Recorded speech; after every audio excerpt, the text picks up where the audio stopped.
National Security Ministry. Now could be even a main building, a new building for national security. Osha BNI so my soini. Mampenya so I must say the National Intelligence Bureau can now investigations into more like BNI operative bureau. Nipa here na bemo bien na omo ye ne keka ho because we could to make a shop ni enkwahwe na so theatrical bombo ABI cover up. Okay. I believe that even though we are asking for the use of kinetic measures, so police forecast and police they are fully armed in a keka, would also look at the intelligence gathering bits. Because Wontumi informants infiltrate some of these criminal syndicates now, you'll be able to act before they strike. Okay. So I think going forward now, I would say sister agencies bit me a collective responsibility. Right. Make I when you someone say Yankasa Papa Kiki Sapon. GMP simping for the mobile. I say ne ADB, Jumama no Omoko Joe fell in a year from Joe fell on Nana issue to the area Kunia. Make I sign you so yeah. And it means to say, and yet Abu Pran Kwan say, and some training criminal records of mobile attacking and for empire. It means that nobody is immune from the machinations of criminals. Okay. And if we want to keep Ghana safer, no man or woman should be left behind. Okay.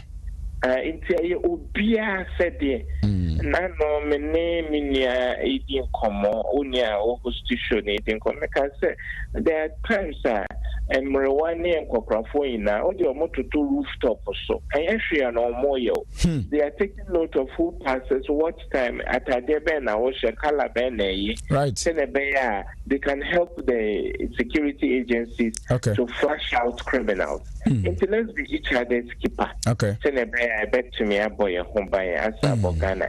But I don't want people to be saying Ghana security at the happen some incidents will always happen.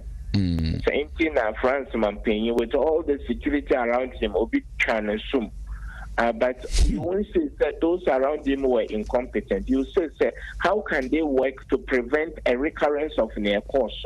Okay. That is how you judge the effective nature of a security apparatus.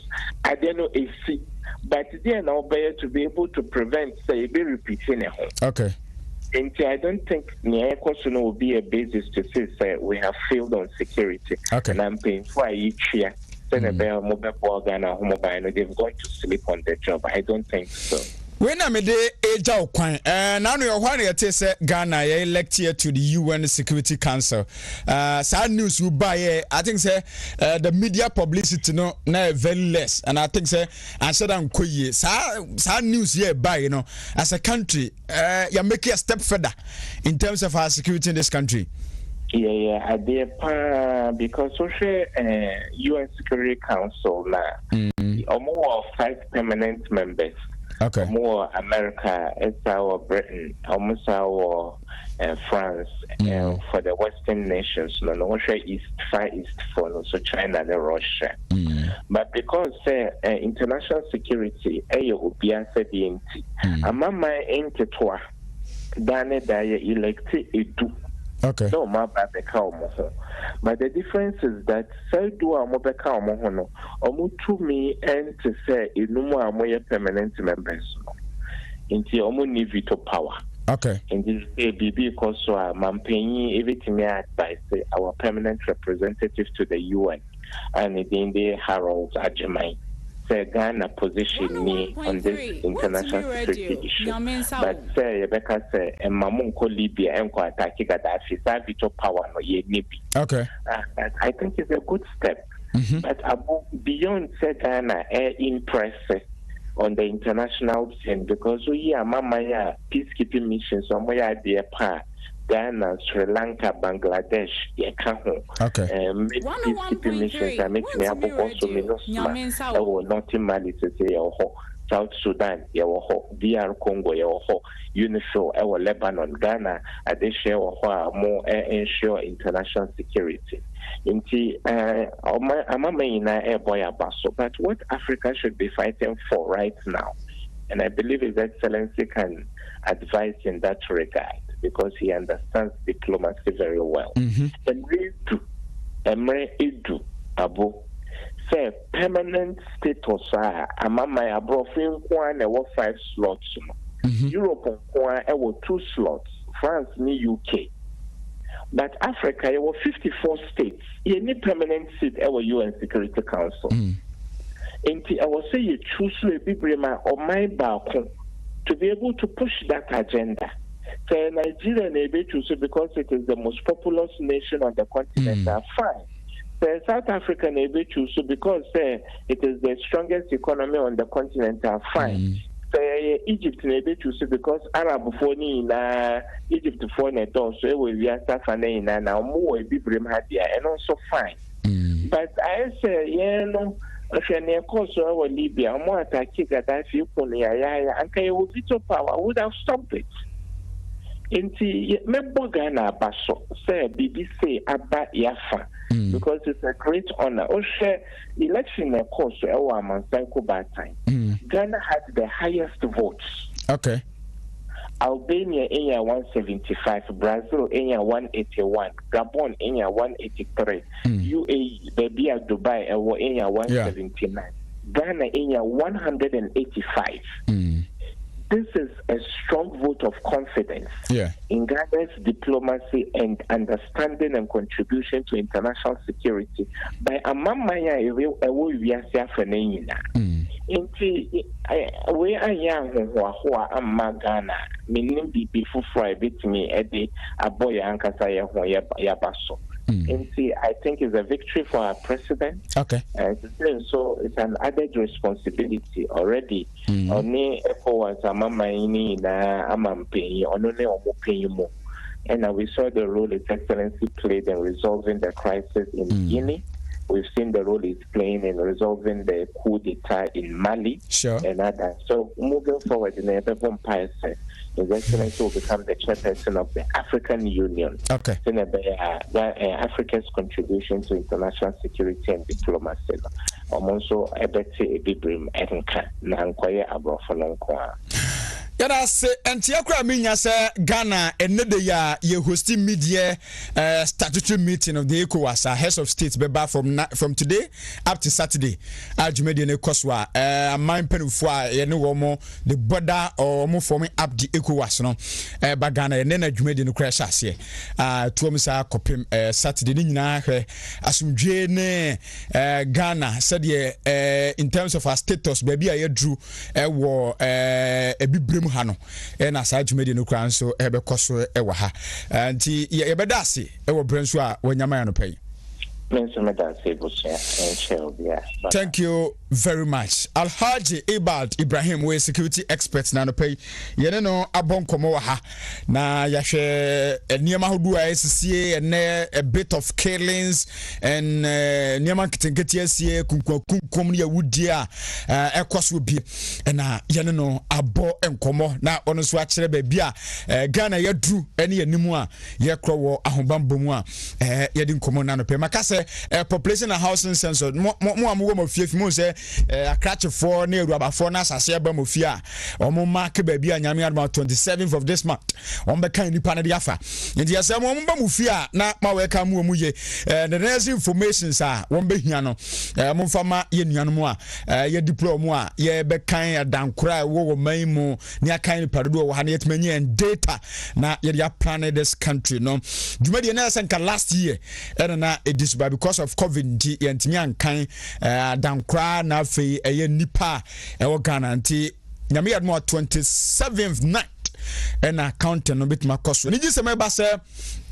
senior staff from the universities no amuko strike no call off strike nei woma back to the classroom omukotoa omudwumadie so anu see good news and pay ebeka bie de atsemo mukai ya nanu na ban ye se ye nuanua nua no manfo dua kama nipa dodo no ado mu hyemu a wo mu edua nua nipa bi asase propaganda say Ghana ye bo ka be 125 million Ghana cedi wo tree planting exercise no so owura merekudu ka dia to say no kai bo ko less than 1 million Ghana cedi na ye de yesa exercise nationwide aboa ye pa nipa do mu wura nua dua no akosoro pa anopa ye ka bi dia chemo owura Dr. Insiasare special and our presidential advisor to the president. Osi anchakura Ghana yebesa ase na ya produce ya vaccine. I'm talking about the COVID-19 vaccine you produce bi wo Ghana no so ya nigisemu anapay yebetimi aka bi e de achem vet no guso enura no mu resume ye vet nim say emrase beja for ne perufu a o appointed committee of parliament no sase speaker e deploy wo mu come various constituent ekoboa the green Ghana project idea nua no enura na jumedi no sa to aso a vet ni guso a omo vet kwa di yegusu a megire se nenkwa bi kuwe de ombetimi awie vet na etimi aboa ma parliament etimi asho mudwumadi asena deputy ministers on be support the substantive ministers no wo so abesho mudwumadi asi aboa nti these are many more na ekoso e wo ha na pay yebedi nkomo abajafo betena se no pe na ya he issues a ekoso goma issues of national interest na yebehwe na yedi bi join Facebook no Wontumi TV join Facebook na efa comment to na yankama Wontumi TV Facebook Wontumi TV Facebook join like page no na ese na onua ensohwe comment bi adebetu bi ebe kama na yate wonso agenkere ewa ha na yedidi nkomo bia oka se emperofo bi si on pese o demonstrate because we say the president to fix the country some no court kone ba na ekose na ba asem no gusu okota court atu asem na selesan se nipa bi wo yese wo mo documents bi ko na eba late nti court atu asem na seda wo mo yese ombedi asem na di asomdwe ba eno so nkomo bi a eda ha na yebusai na yebusa ne sen and pay 21st connect the expert in Siatika na asem bi buboba medi nkoma cha odwumadi so na asem na ebuboba no yebeka bi ha movement for Bernard and Asiako 2022 still on course. The movement for Bernard and Asiako to return the seat sir obetimi Ashanti regional chairman for the new patriotic party eguso den so the movement no eguso den say kwa biaso no 2022 MPP for ebe elections ombe you regional executives across the 16 regions na eti Asante mantem ha no abrantia walezi boot atubet atoswa irede second bia so de MPP amanyoko ni sabe kosa ewo 2024 general elections no Bernard Asiako chairman Wontumi gidi pa na sam kutwante yesra MPP etu ahene ene yesi ahene fo se mama wura fi aduma Bernard Asiako chairman Wontumi obefa akonya no from 2014 Wuramu kakra 2016 MPP massively 1.5 million votes difference mu winning elections no 2020 almost bare 17,000 plus votes we metimi do winning here 2024 almost we break 8 no in order to break the 8 a branch ba ko me present na mamo Bernard Asiako say regional chairman no Montuma no massively we betime deliver ediama MPP amanyoku ma me nkona mene oremnyamfo Kwaku Ampratwum-Sarpong MP papa member of parliament for the people of Mampong, deputy minister foreign affairs and the regional integration nan no ko vet na hwe brofo a doctor de to ho na wo yi nsembisana no a ade so mo Mampong no mo ni age papa so to abama no se onko embrase bedwane obenega se mache Chia what you for Wontumi TV new radio posting. Yeah, that's it. Omejo so pa. Now it's your first time say ura appointment am na say beja for no one o ha. But first time I kwatena ho na ye busa deputy minister na questions ne ba na manfo touch any ade. How was the feeling like? Let's say. Oh, 101.3. Wontumi radio. Na mentia ayi me ko mampo ko tunchi obo ni asma wo mo na sebe wo da dia ta ku pi ayi na se be jo ma ya da wo ma penya ba ya na ku fu an so se be new year se me so me o pese me ko foreign affairs na nkonko boa enya ba ayi affairs Sharia Koboche ewo bo Nyamia Lama, Senya Wokano, Friday 4.2, and then Yamia, a coffee. No. Feeling India, Senya Ubusan, and about miracles. Now, when you send you a big moves and India, and the Mexican Yellow come. And Yadama also, I can't know.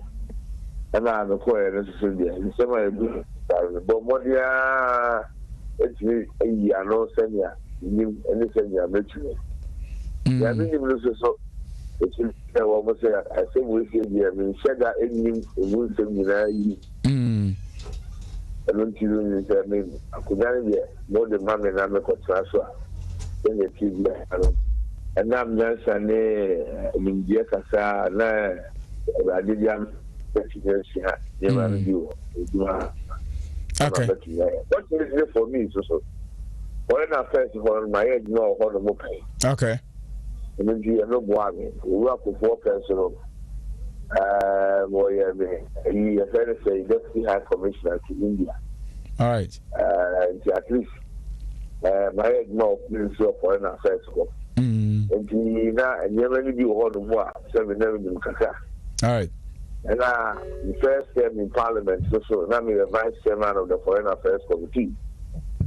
And I think you know that Honolulu near Marine Hall 7. Now, Cacao Honolulu. Okay. Yeah, I did that one required more money in 7 come up. Now, Senya Manyanti, and the committee, energy, Senya Misika, Passion, any Senya Misi, any Senya Misi conductor. The committee like that consensus say you do Parliament in I banning force number. Parliament and so we do now into comment. Okay. In India, as I'm told you, the feeling is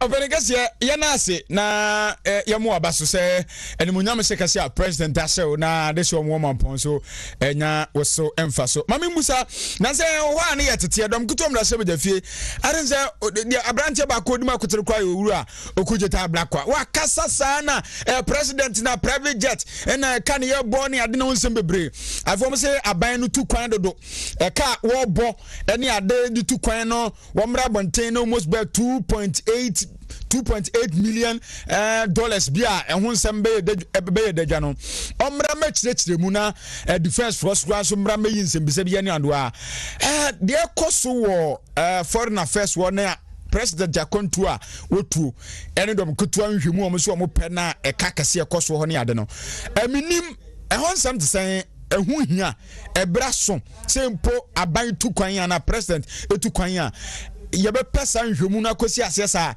ene ka obo na obo kadodo no minim sanse bi no tia as MP na yesa body deputy minister for foreign affairs anu ye Bernard Bema yo that was you no matter what you for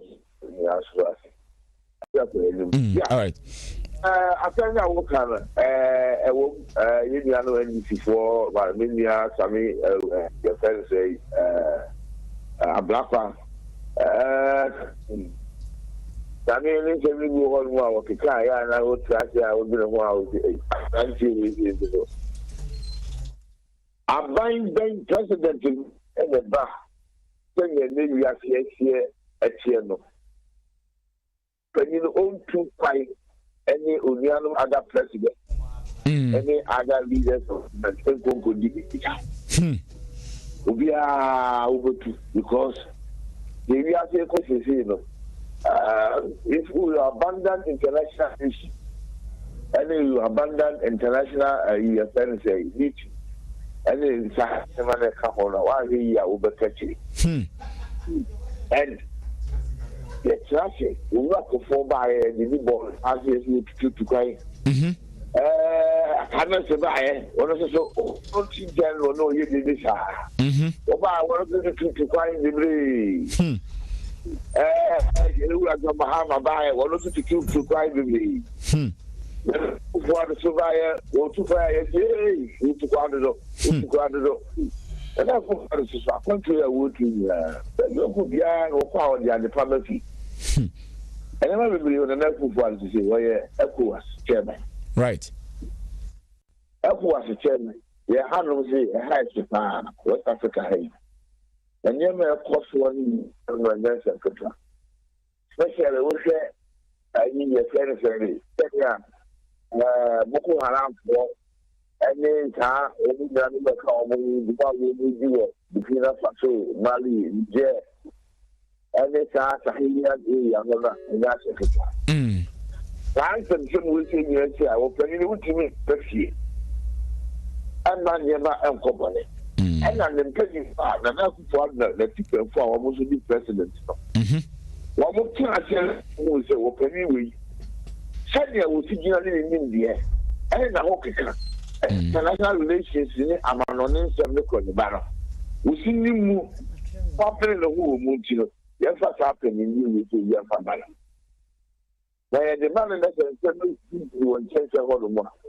And that's how I know better now. What this is, man. And thank you, and I like to say to Kwana, we'll be. We need this and another Kufa. Your parents was sorry, I know we are telling you. Now, the parents will go. I look at muscle. Now, no money or do sing you. It's not easy. It's not easy to overthink you. Who call son will soon begin. And you return. Coming a little baby, I was a politician, having a person living. Maybe our better, maybe our better, that so can't send me on my annual to work at that. That's a bit. After no, I and and that's our belly. Then once will be one up, will be one up, will be one up. One more, you said the Speaker of Parliament. I Sami, a black man who will use that matter. Therefore, then how to me and you. Speaker, Wontumi admitted, our Parliament, or Anna. And we are officially the Minister of Defense of the Bajan and the Ebano, which is from the Speaker. One day, and a Sunday. Would I show you that they were changing? You know, what was that question? Parliament in Nigeria, Kwaku just one brand will be young. This year, about it to this year, presidential debt in one and up behind. I get it for the Kwaku. Presidency, I buying wire ready to over the years. There are other corner here. The years for 2 and sign it to be young. Penny of chat on your boat. What you need until we now fair. So we are going to do you. We didn't know where you're not here to have anything. We wanted that our back. O passing the panaka. O passing the panaka. Now, let's say you're going to back with more. Tamadon, Manoa. Or more to play the ticket to hold once and some by a black of the who been defending half play no one sem. Anyone was for another Mahama to execute. A black of will be defending. There's a play now one more turn. Hanga if we could to play. Now, the beer, you need to be seen. It means that this is how actually play night. What do that? One of the car, not garage over here. What is the Papu? Garage never was in game play. Actually, car over toy. And so it is to I'm very honorable of you to have black and then get you move. But defending, for Kanyama, Yassi. Said it. When we had a conqueror, come on. And there was happening for 2 years, you was having your house, and you will see. Very early, and I was for the Otu Amagana Wajigi, Ghana Yashita, Namin Charge, last week year, United Nations Security Council, Ghana Yagiatu, TMA, a non-permanent member of the United Nations Security Council for the next years. Right? Saa year we say abortion, a year and I say, young we feel, one track and a half. Now, Castle Presaku Dano, near the amount. According to who call only other president, who could dig to Jaho, who could dig come up. It's a case now. And we now say, the Asha Gani. We are very young. According to Anabai, because I would deal with the other leaders, who would deal. And as I say, you go to Ghana, you go to Ghana, you catch on Ghana, Africa, you catch on with him. Yes, United Nations Security Council. And non the United Nations. United Nations, the command and the Security Council. That is why there was some few people countries to be an air permanent. Now, a senior lobby, and I was to Kwaku Ampratwum-Sarpong, and Rabbi Shaya, or a motive. I'm a not what I'm a name, and Yada, my idea. That's a fact. Okay. I said, about the ball and I could find about Nana. Sir, I put you now to Uncle, who be catching honor. To try young people who was able to quadro, who to quadro. 10 hours for 5 of the I'm pretty empire and a down. I told him, come on. Down I had to Hiska. Over Yuska, send me a net, what you got a hand out your letters.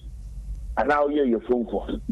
And you only other countries, not more money, no.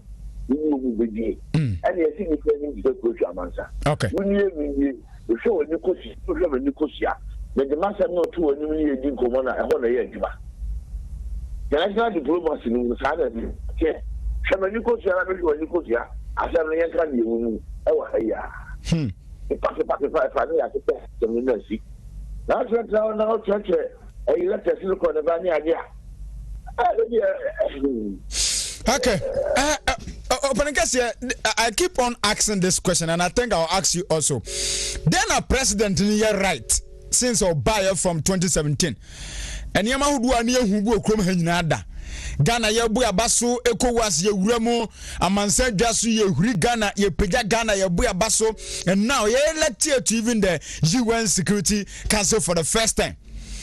Now, then a president, another them Kwaku oil right. Meaning say they are, and the other opponent, their critics, and never coso and found in my pair question. They are the pan about pan oil and writer. A picture the image of Ghana to the highest level. Opening with that. Yes, leader. Our son, you know who is a real leader. That I'm telling you, leader you lead from the front. Penny, yes, you will be that. You do too much. Would the enemy know my budget? You show it and you show direction. The lack of what to buy. There are so many contemporaries around the world. You almost just sign him and never will see that. I show the leader. I show so my Ghana direction. I pray that Ghana name, I pray that Ghana name at their cost.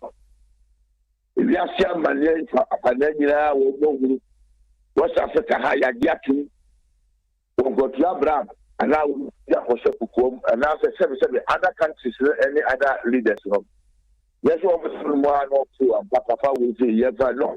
One more will be with there are other African country leaders, West African country leaders. The president one money will see him go.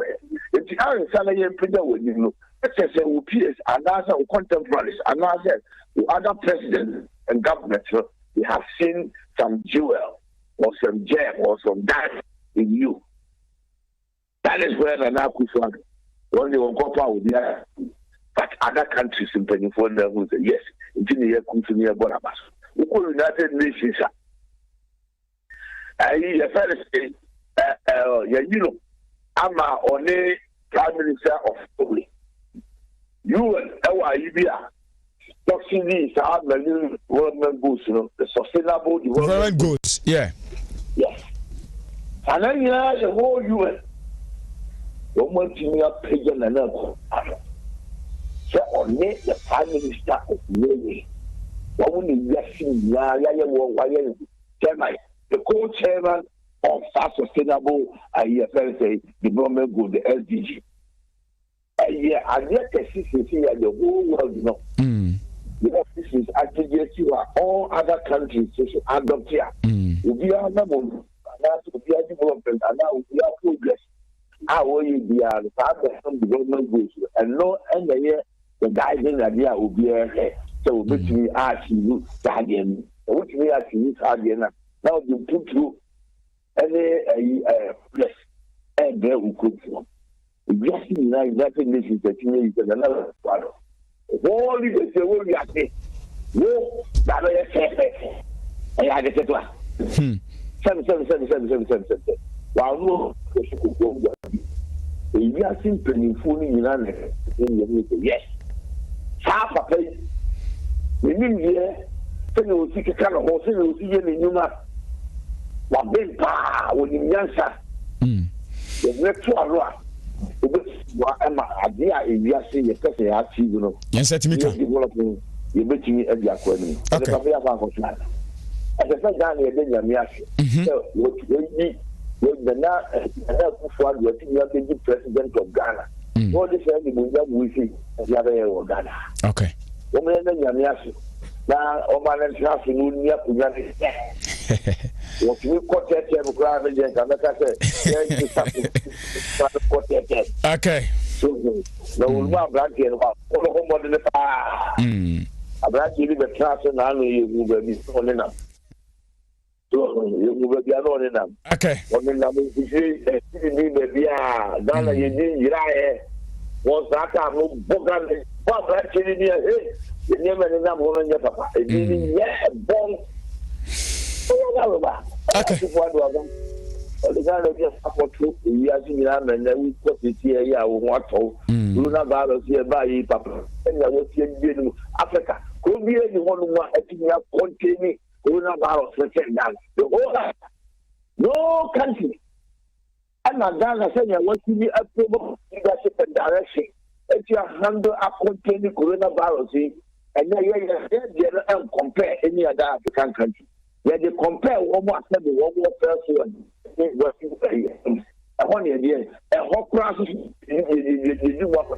Okay. You trust the brand place. Now we're not going to move anymore. That means you have. Yeah, that's it. That's the two. I think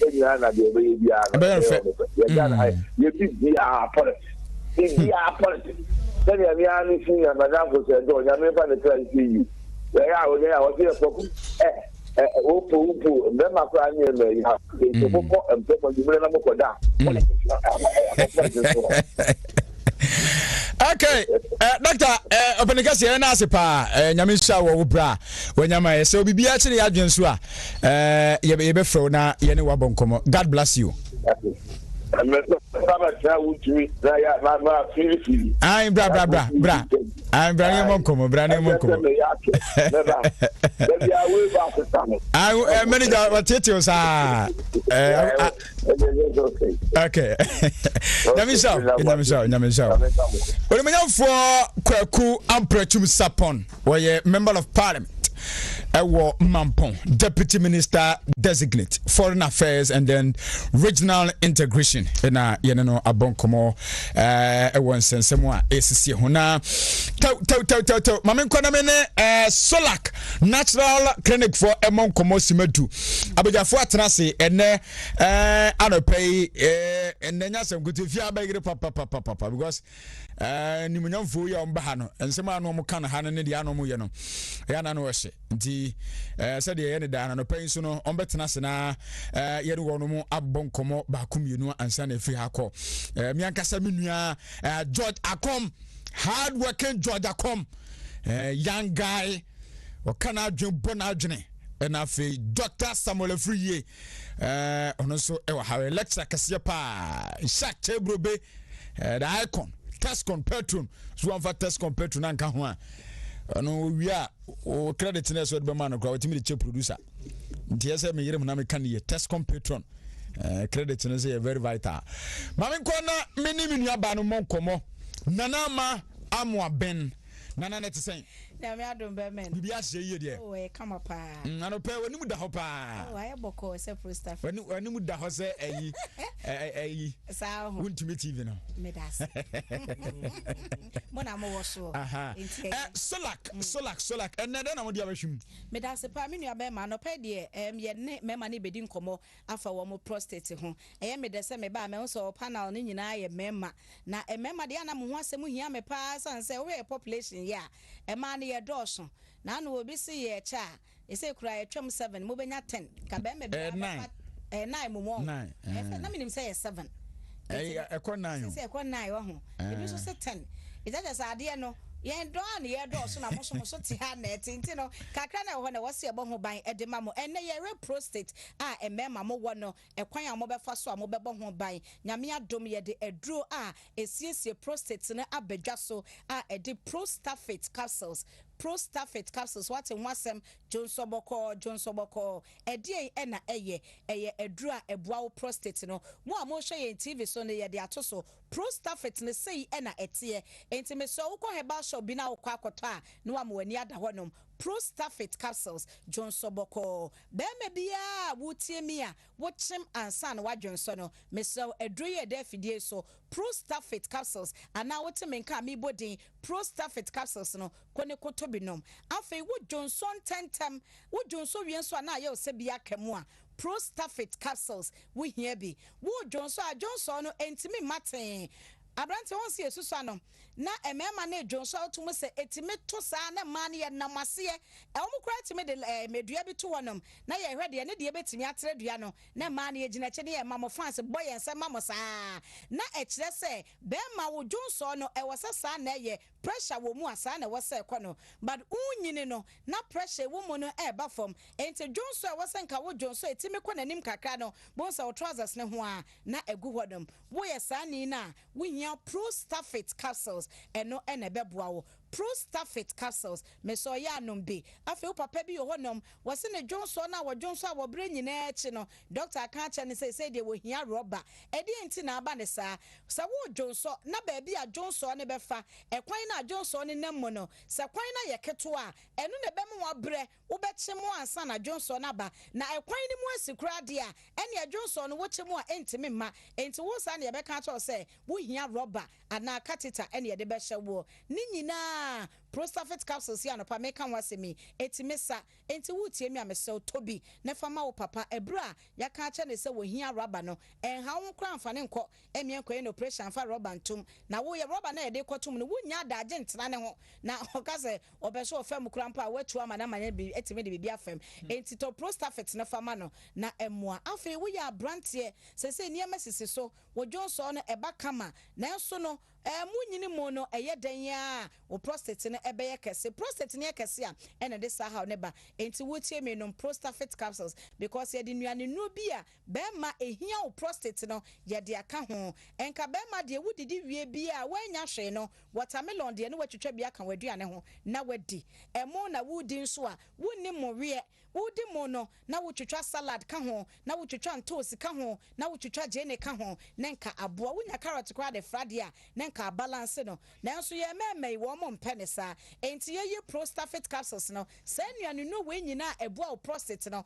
ye de bia ka ho nti be ma wo Johnson ye kama mpo no ye se no prostafate ne bi na mo prostate no ban emfa ma prostafate capsules eno ne yedura ye ka ho asem no ye numbers enie ba bia wo bia wo te ye nka no obetimi afra ye sa afa na wo Johnson no emaye ana wo Johnson tentem na wo dia hyese ensuo na wo nom no mesaw fra ye na ye moa wo san se enye normal sa wo Johnson no be bantam sa ye numbers 0245 61 60 28 0245 61 6028 and 0261 73 62 63 0261 73 62 63 and 0245 61 6028 mini abema yen kana me mansion enso say mesraw sa wo Johnson na wo Johnson no less than 2 hours a mesraw ma wani mre na kope prostafit less than 2 hours as in what? Yes, less than 2 hours. I was said on mienu ana me santem 2 to 3 hours be antem and I was a jonso. Hey. Yes. My first time I met this idea. Oh, bisa research na ama ye hu sa 2 to 3 hours be. 2 to 3 hours be. Who had the whole day kwa no so? No. Any yare ne prostate na aha wo ho. Hey, serious. And obi onom so or the jonso hye ne ho che. Or tisa jonso de no. But also we akwa jonso na ye den titiri wo ma wo mo ton ade wo dwomo no. Nya no mema na mo ton ade wo ene ma ne nyina akra. But ene ye ka prostafit ntine ye ka ma mema no. So enfa jonso anhya wo. Nyame de oyeye bi aye. Kidney or de adua ne padua ne mo no opra prefino every 2 to 3 hours bia oye sa adwuma no. Na opra prefino a ewo ni padua ne mu a de ye solid no sebi efa wagya na mu ene eba. Ene de ye liquid ne fa jonso mo. Enti wontimi ntina wo no mo nka nkyerɛ me say the whole day wonyon so. Ena woma ya no omo jonso a omo ka say oh minum nsuo ntem enu ntina me jonso ntem no enye normal because oni me be ya adwen wo de wonye bi da wa wutie ne try we sa wo sori na ka say na me ya fasting me ni di me nom e bia 6 hours a obedwonso enti no ensuo na wo so onom ne ntem nti a wo jonso na ne say ana say me de me nyonso the whole day normal your prostate no and then yaha. It's my sanka prostate. Number nibu na baby biato. Me so pe biato a heba shop biemu enyena. Ye kira kwan yankasa so wo kentin krono. Ye ne shop filling station e di hwede mu enti wo ye be ma na oba hodo mu a ye wa fidie a ye de be show prostate. Fidie nya fidie ne doso. Ye wo fidie no. Fidie. Say na no me betwa mo say we sia. No crepa na so wa ba hodo. Fidie ne doso. Ye wo bi e be show prostate na ma wo ne wa hu prostate ne said ye ne start ACTA. Right. Your numbers no 0245 61 60 28 0245 61 60 28 and 0261 73 62 63 0261 73 62 63 Pachoko heba shop bi ma baby agwo no heba shop bi ho na wunya bi enti na de numbers na to dwa no screen so so a ego so na wa frɛ ye bebo aka say adro ni din eye prostafit Johnson boko me sumi da se nana ma amo aben na wate ne se wani akasafa prostafit eye dwuma pa eye menka se monkasa eye manko ebuzafo me banama peskaba na asam no asie no ye bedi nkomo sisi a enko ba bia ampanyi anaye uhun say we say dear we in charge when feel one kasa losing the layman capsules amma usisi no ko tojo ma ye den na wo adwuma so wo chan kasa na wo niyo so losing lotte Mr. And let's see you. I'm also what if you want take your fit to come to I say for semi boom round see dear someone. Me matentia losing lotte Mr. Losing layman capsule. What your bem more na Losing law care Mr. Losing layman capsules. Do you know what you feel? Delay man capsules and men do if you do what they cronkwan and a law care mixture so a painful and my woman no for anyone I want if you do what chains on come FD Ashisha sa a jedi and cratoimu aja Dr. Solomon Asa Kanubi a Solak Natural Clinic a hodie yem fire yanko and sign fan coffee na latest machines or diaba clinic hodie and so when and so catch the cry oba opa bema when your low sperm count say yes is yari waposu na yawya afi prostate enlargement any prostate cancer and infection be about prostate ni mudie Solak Natural Clinic ebetinete neba diabetes any koko any obia waya kesia abroso a ne nyina ehun ro wo ho a ebetuma wanya fa hodie prekope enedie yenkochinchini pi enkose sika kwa ebra Solak Natural Clinic ewo ho a wombema wa yaresa papa ne bo san dafo seba machines papa na owo ultramodern diagnostic machine a obetumi dia hwehwe omu ehun yade bia e hawo ebra wo mre ho kra wosan wo body mass index machine a wode betwehwe ni paduanum ehun se bibia enso adeda na kwem wosan wo liposuction liposuction machine I aboa ma obi a waye kase aboro so no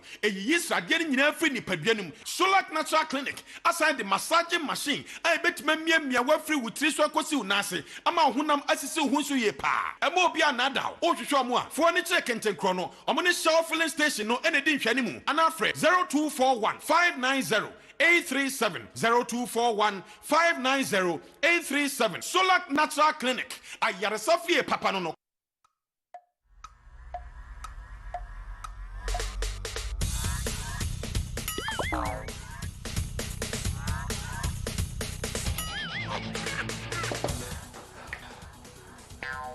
Michael, what's up with new system? Yeah, Mama, Michael. But you are Tony near. Let's not go be able to go in the Because supporting my business for your new system. Hey, that's such a Michael t-shirt. My t-shirt. The pamba the funk, I know. Your t-shirt to go, mommy. Boss, tell your boss, Mr. Willie one. Okay. Michael, supporting a new system. And you're well-being.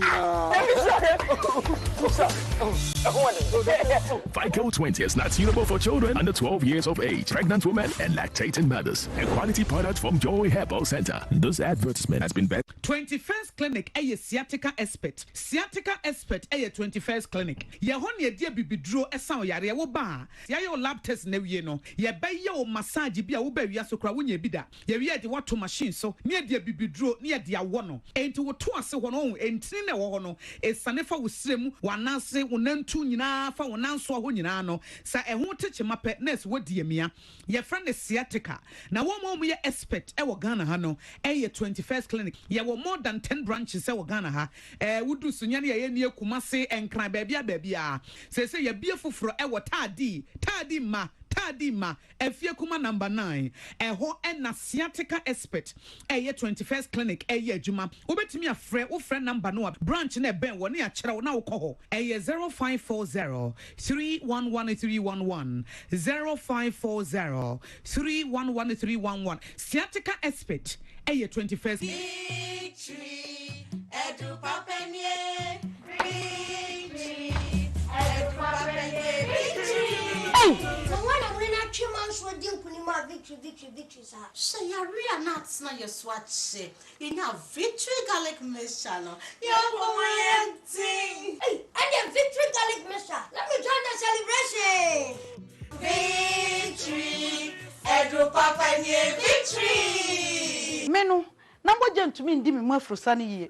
Me ya victory garlic no, and then what Tommy? Canino. Menati kakra na makuma bomi peri na mabre na meniso nyine brimi na sisia no menya victory garlic mixture no bibia ye kama and let's celebrate da onye mfie dum yi no apefo ene oba o manofo entimi mfasa adro yi victory FDA agi edwadie enkrato yi atom CD capsules.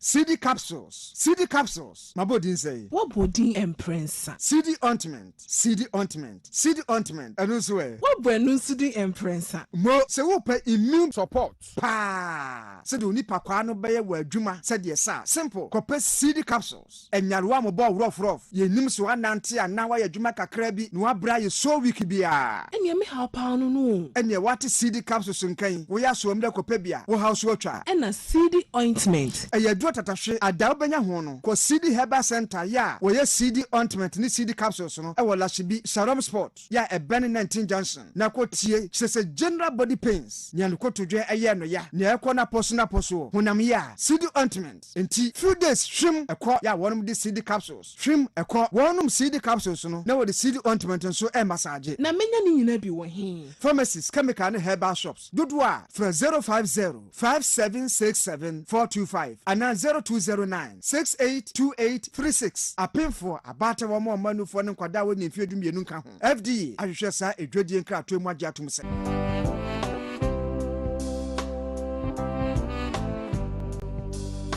Yare bakwa a higher member pa, especially ya 40 years and above no a fire prostate and home to me prostate enlargement and after prostatitis. Se okwa yare sabia na catch us PSA level echo higher.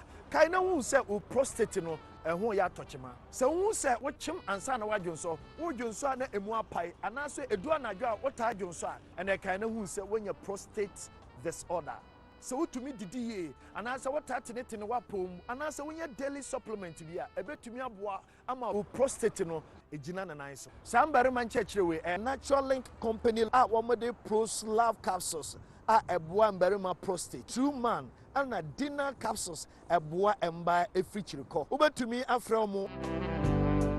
This advertisement has been vetted and approved by the FDA. Hey, good papa.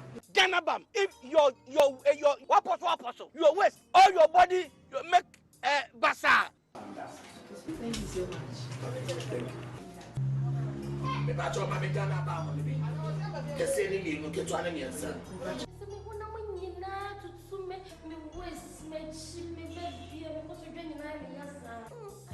doing? I'm about hospital.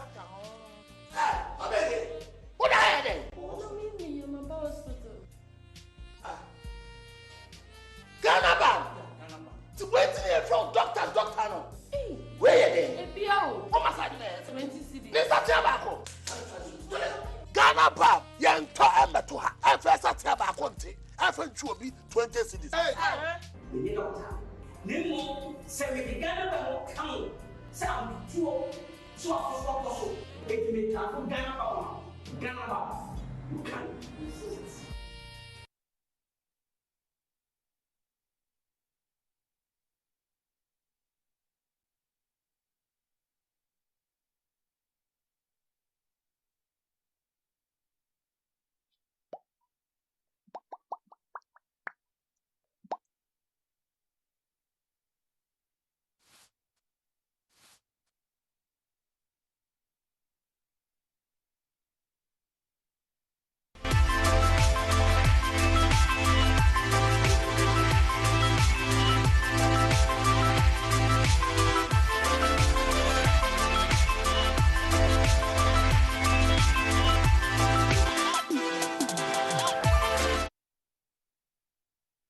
Wontumi radio, Nyaminsa wo.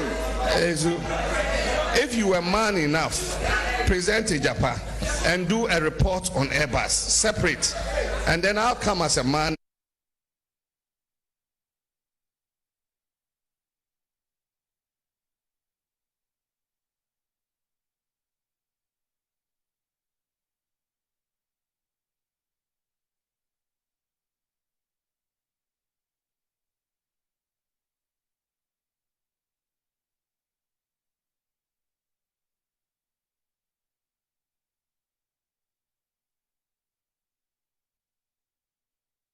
Near 101.3 FM. Yadim komo kakra na stupidity anya bamu die. Na 21st click say yan kancha say wonma batnase test how do lab how do massage how do omo massage adasa e wosuru ye pa. Makasa bibrema nyina manfo ba 21st click ko ebeja yaresa akra dome market video abrosan mu na wonmo afi kumase ahwa overseas ufri alpha radio na what the 21st click okosunyane techima go sessia ubenya wonmu bi ho na fe wo aboa yaresa wudom siatika the expert omo boa manfo pa yade ne de utu ase kra emabio 0540311311 0540311311 CD about company or the CD capsules and CD ointment aba ointment honam yo ya no de twetwe capsules no immune system aba fo mo a na wonunum bi na ama immune system na koso akuti arewa hodo a ewo nipadua ne mu CD about company nupa no atopet Ghana ba bia obenya bia to Kumasi Apedank Mr. BT Royal Fred Mess Beza require Mama G Oko Eastern Regional Gapson Pharmacy Amen and Army Tony K ene Tadinzu AA Mensa Okanshi Drug Link obenya bia to 0209 682836 CD about company omoya de pa Ghana Bam ho enzo hye bi na hwegu na ho usisi bebe ne oya waposo na oya ujonku bi ne oya uchepe ne opa ene tutu a Ghana Bam bomadi afa besrasa na ebesiesew na onya pomdene Ghana fana babia Ghana Bam ya topete for 0244754380 0244754380 na ene Ghana Bam for entwinkomo lost in the back and the local mesaba mana mu konfichire na mayase mu ya eniema nkoso ye mfama mo sisiade nom ne namu yade bi no wate a law chemist eboa Dileman capsule memedo ana Lawson Herbal Mixture enso ya huntutuo den mo malaria wo mso no fabrodom ne koko nyina etu ase Ghana babia Lawson Herbal Clinic Herbal Pharmacy shop ahodo nyina obenya no pan bia to 0242133577 0242133577 Lawson Herbal Clinic apomden ara sabia bia kopa ya tumo Dr. Friye. Yes, my boss. Martin. Yeah, and yeah. Upon it to say. Yamia Dumboko. And upon your team, Yanamana. Kukuna, TD. Menya yimi pe auza kukubina jise. My favorite color pan was no. Sound. Oh, when I just say me na me pebi man. Oh, no be pass sa color when the manager pa. Fed ya pa. Me da. We design name I mean who know na. Oh, only problem cry. And I come and say me kwachire me ho. Oh, come and cry. I want to me bibia o. Oh no. And ohene ba ntiminya sa. Ohene ba ntiminya sa. Fa me ho pa. Ohene ba oh da bijai. Hey, ohene ba pa. Asem wo beti o. Oh, me chia no ba bi o bi abate ono de. Me nga sa chia no. Asem na waka fa no ho no. Na me so wo beti. Me chia no mamra ya wo se me ka asem na ona. Onu anko on kire o designer no ho na me nkopam bi o. Bono. I'm say dinkra. Oh, I didn't cry. I'm saying who na bra boni ye. I say and what the atu energy what the atu I say. My bet not very. Then to no see the and go for me I say help am was am ko na. You no be fia anya papa. I was his excellency Nanado Etilo Trees my bet commissioner chief executive. Anafaya asemo na bibia boko de nyame adom boko mo so strike na mo kan bia na na wo dasem na kan ye dim tinti pa mo ba be kase nya na mo ni aba na twumanson o manson ne de ahese o ya mo say ye adwuma na hun akade no say e wo say kan ho we nya de aye prade foforo condition of service nya de foforo bi na ye pre o e say ya turning to invest na hu akade no o de eno ano no e mai kra na bia ba na bi kamu ebi say eni ho ye negotiation about say yen twan waja tum for how many years? I think it's about 3 or 4 years now. If you say turning to technical investing. Okay. Nti enya de bi demand de foforo bi enkomodi ekoso. Enkomodi na ekoso ne say bibi wo ho aban say o munyema wo mo. Okay. Na agencies bi wo mu a oyo massage sabotage. Utro letter komo mumfi. Wuye bibia o mumfi. Na we de ye call ye ka say ye nko no de. After my friend say yemra. Sometimes some of these institutions, you know, we get one want to. It's not about say bia a buying a job to find. Yeah. But agencies be maybe a labor commission, fair wages in finance ministry. Instead of implementing them, no quite problem. Which let us remind you more about say say acknowledgement and we are not saying nipa ye nuanom ne hoso na sabi be nyina ye adwuma ye didi free enti ye nim nyansa bi say ye fiti ya ye say ye tenafi no we also but the kind of respecter omon fa mayen a e bia bibi wona wo kai omo a as state agencies no mo be no that is where the problem lies and okay. it's unfortunate Mate mesa ba su bio akom na te sen Minia, me hoye pa. Da de enche me yinadi. Bibia boko de. Minia boko. Bibia we never say. Fantastic. Unsu was strike ni bia na.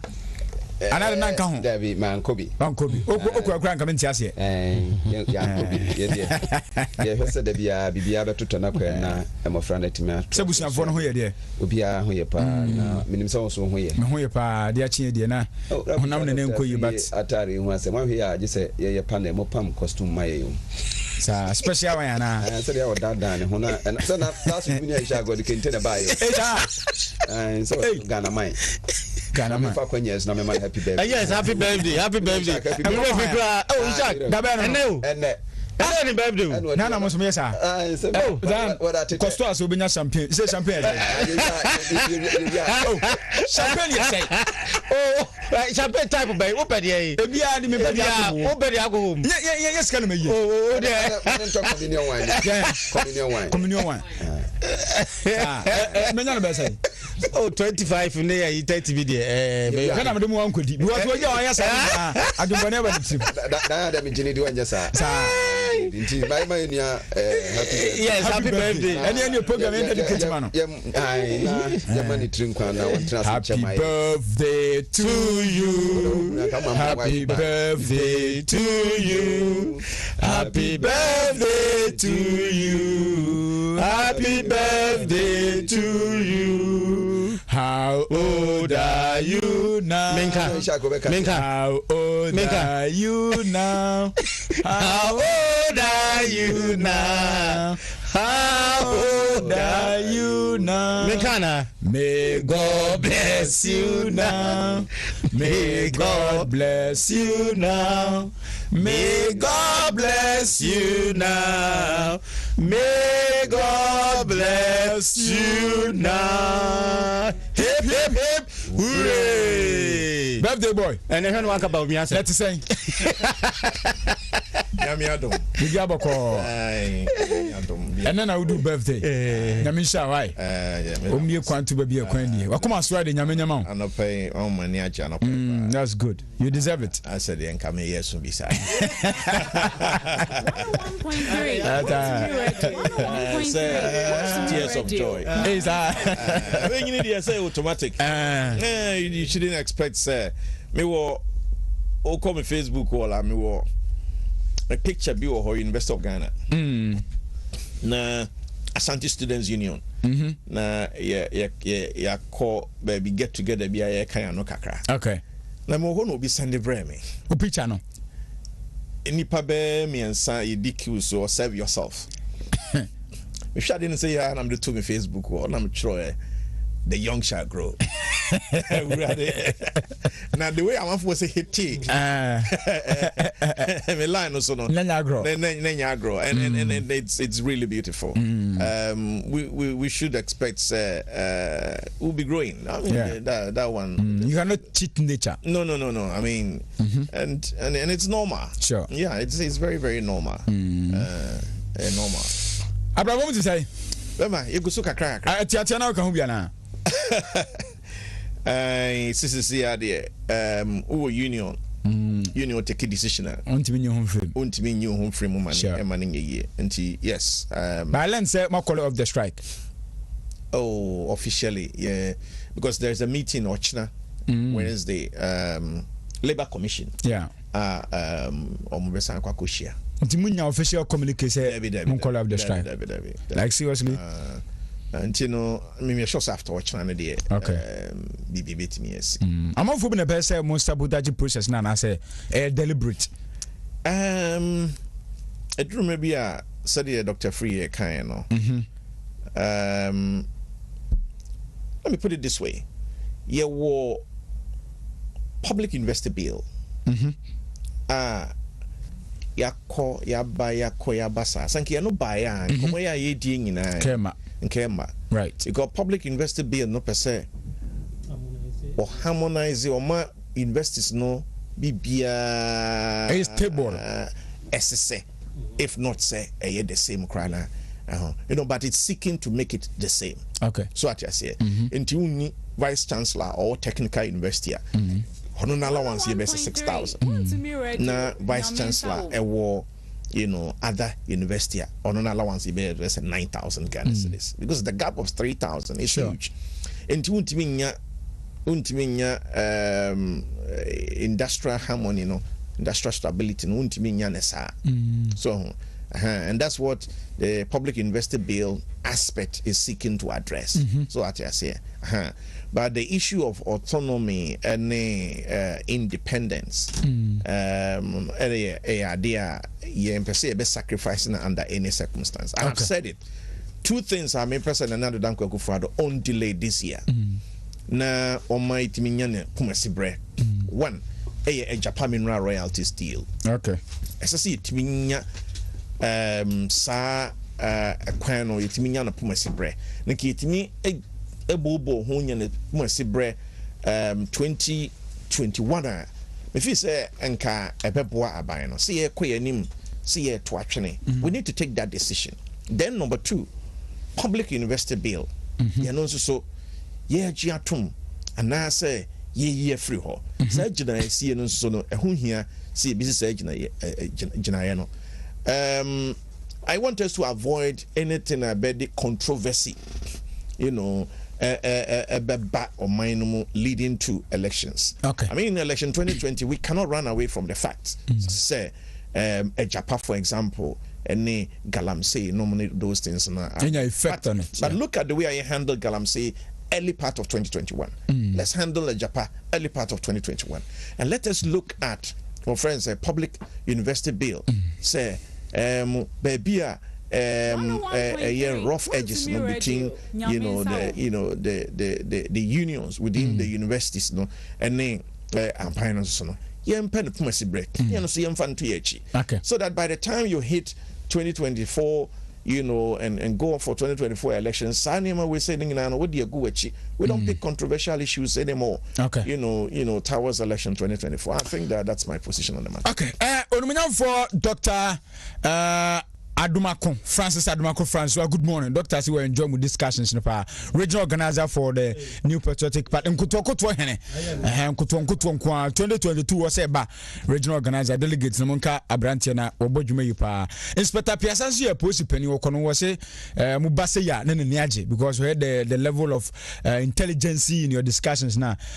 Great pa Inspector Piasanso Yansha. But a bit kakra on the post near bone to run security ne killings kakrabe 5 minutes now and touch before we proceed to our next topic. Mr. Simfi, Ms. Isako. Yeah, in fact,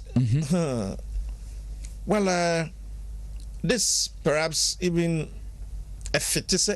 even major topic for discussion. Sure. Although we are not the experts from that industry, but we are seeing any human near Kony Aba ye ding say Upina Wayam Shisho say Okabrani betimi achitu at the motorbike ababe crosso a target to about abora kamu a yiska na omudi jania. And Ukrainian Yamini a idea a year as someone hadrin power. But let me say this, sir. On my Osha Aban we say by and Modimo Wabo a far a Candia Niema or the Emma security agencies.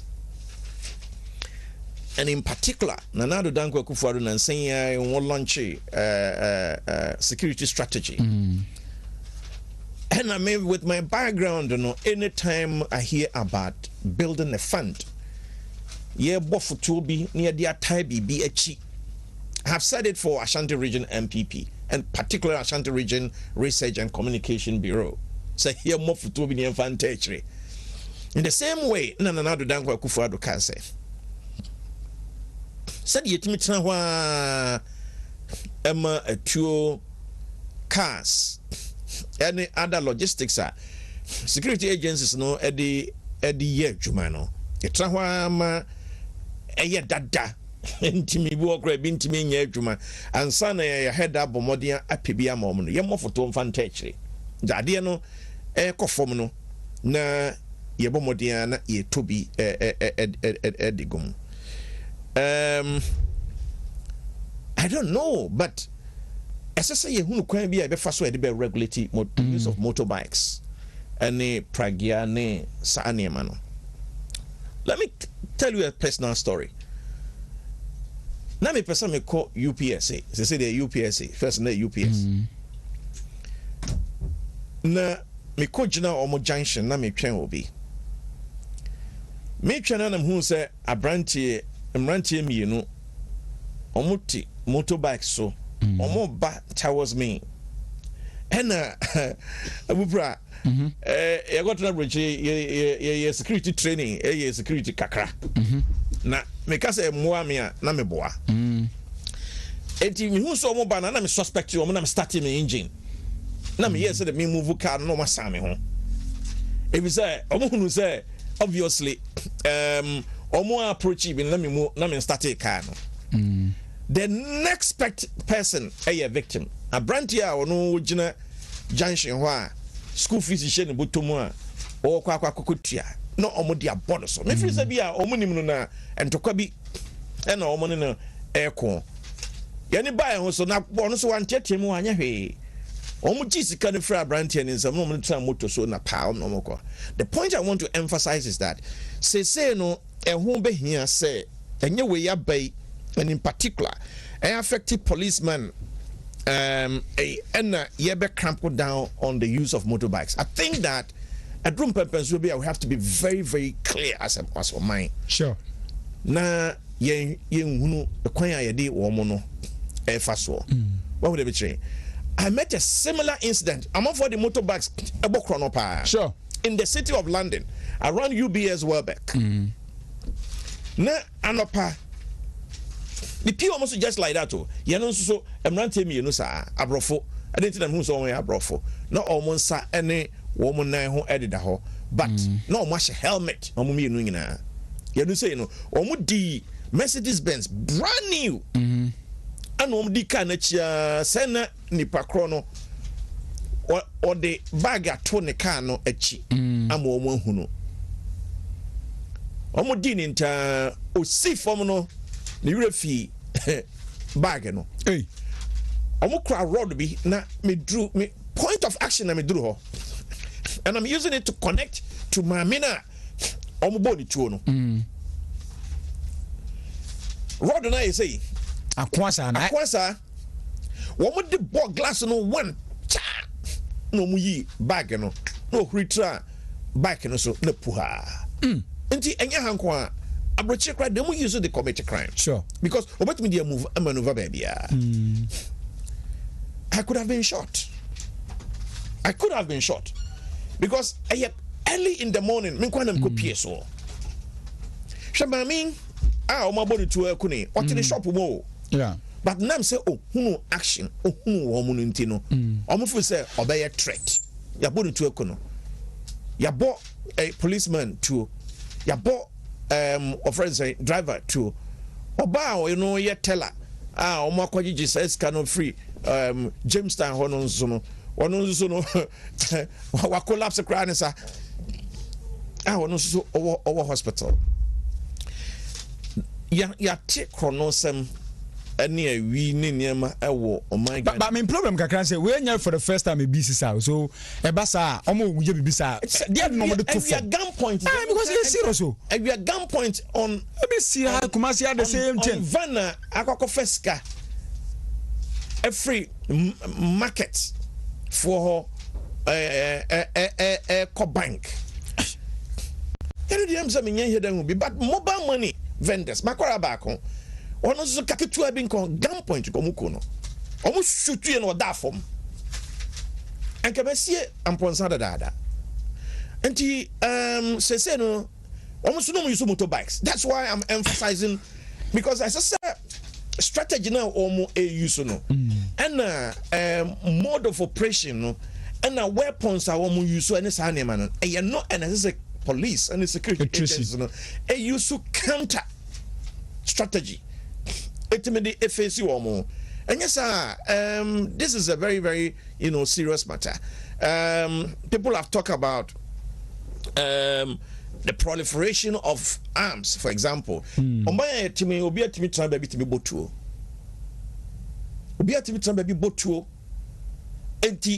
elsewhere, no, a true no nyatoa, yenya emaboba so kra na ebetumi atrezi.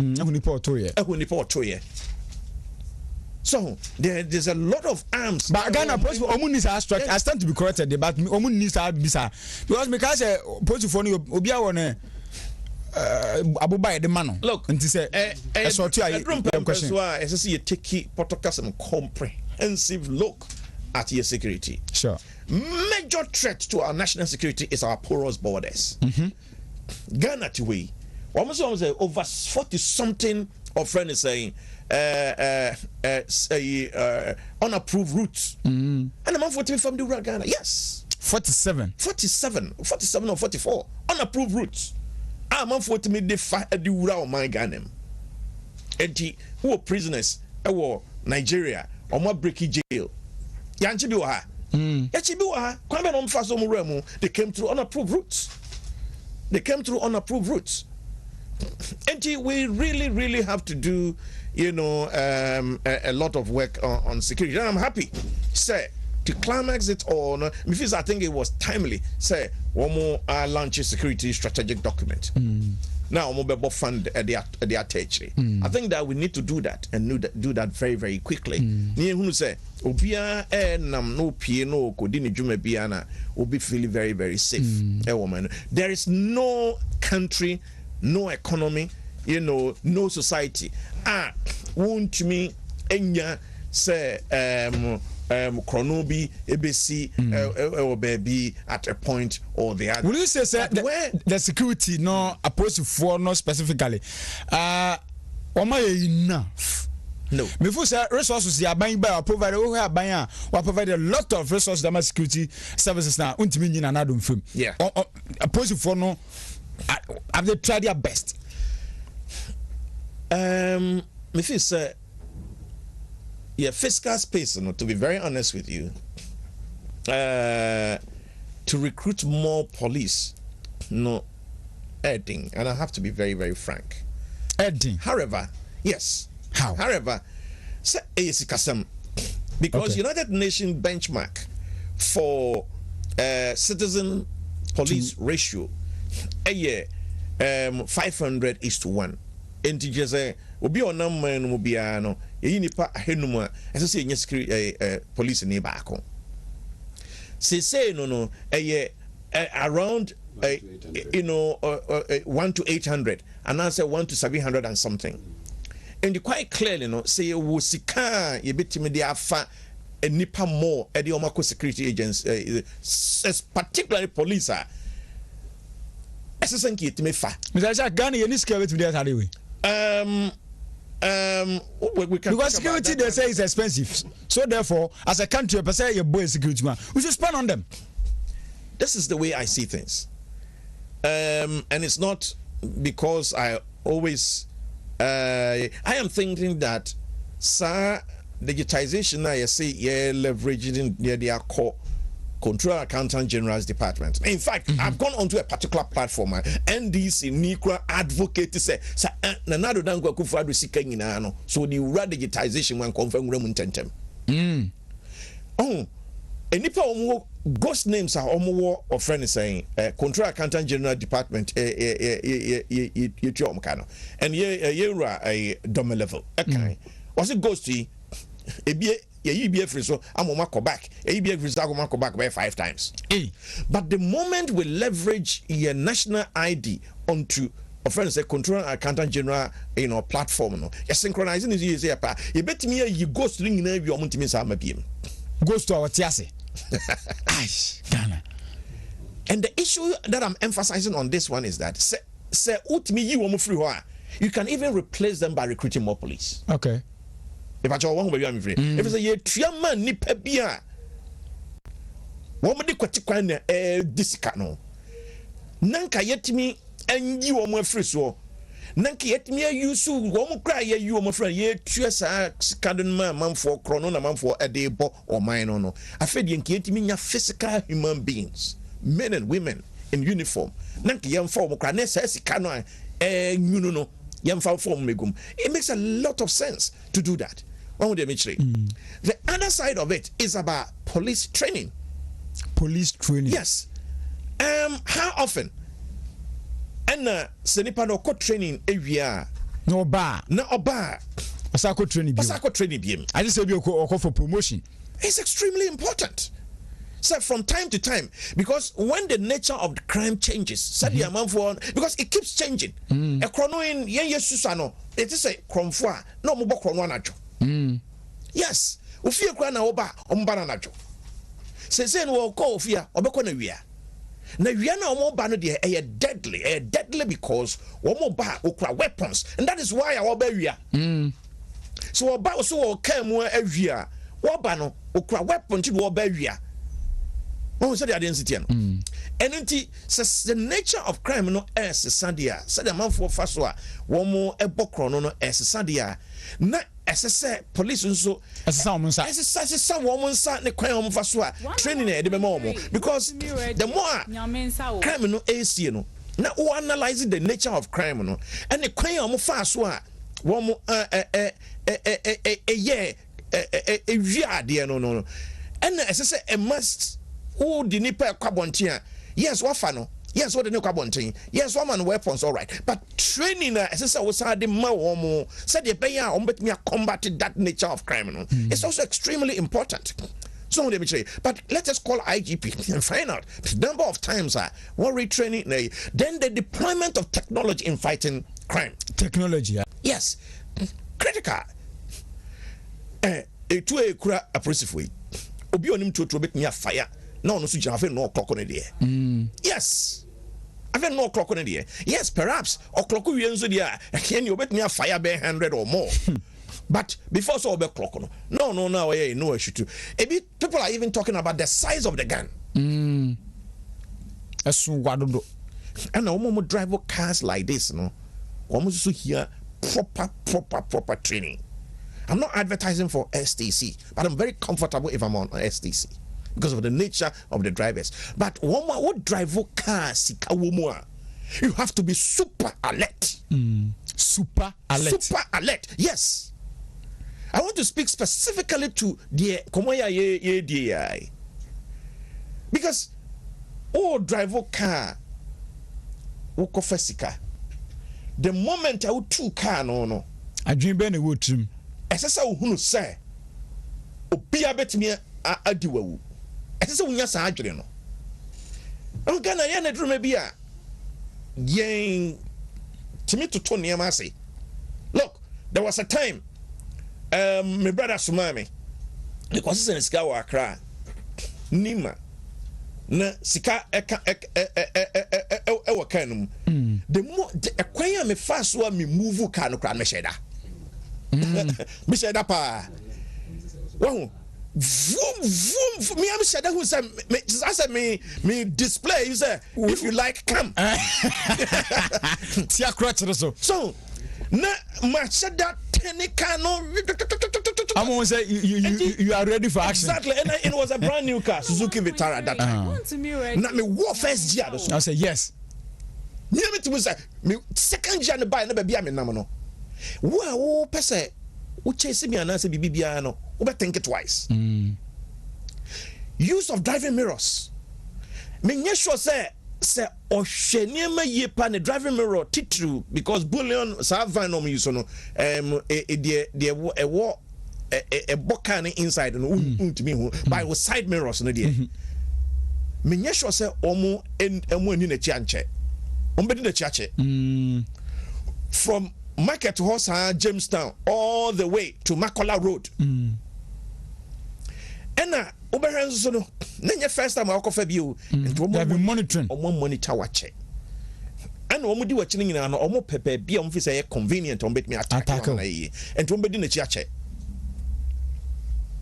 enti adan na wentimi anuse sa senses no okay to pick some of these things and even the police on board no so no you should be helping them although you're on their driver there so Yanunti a very sad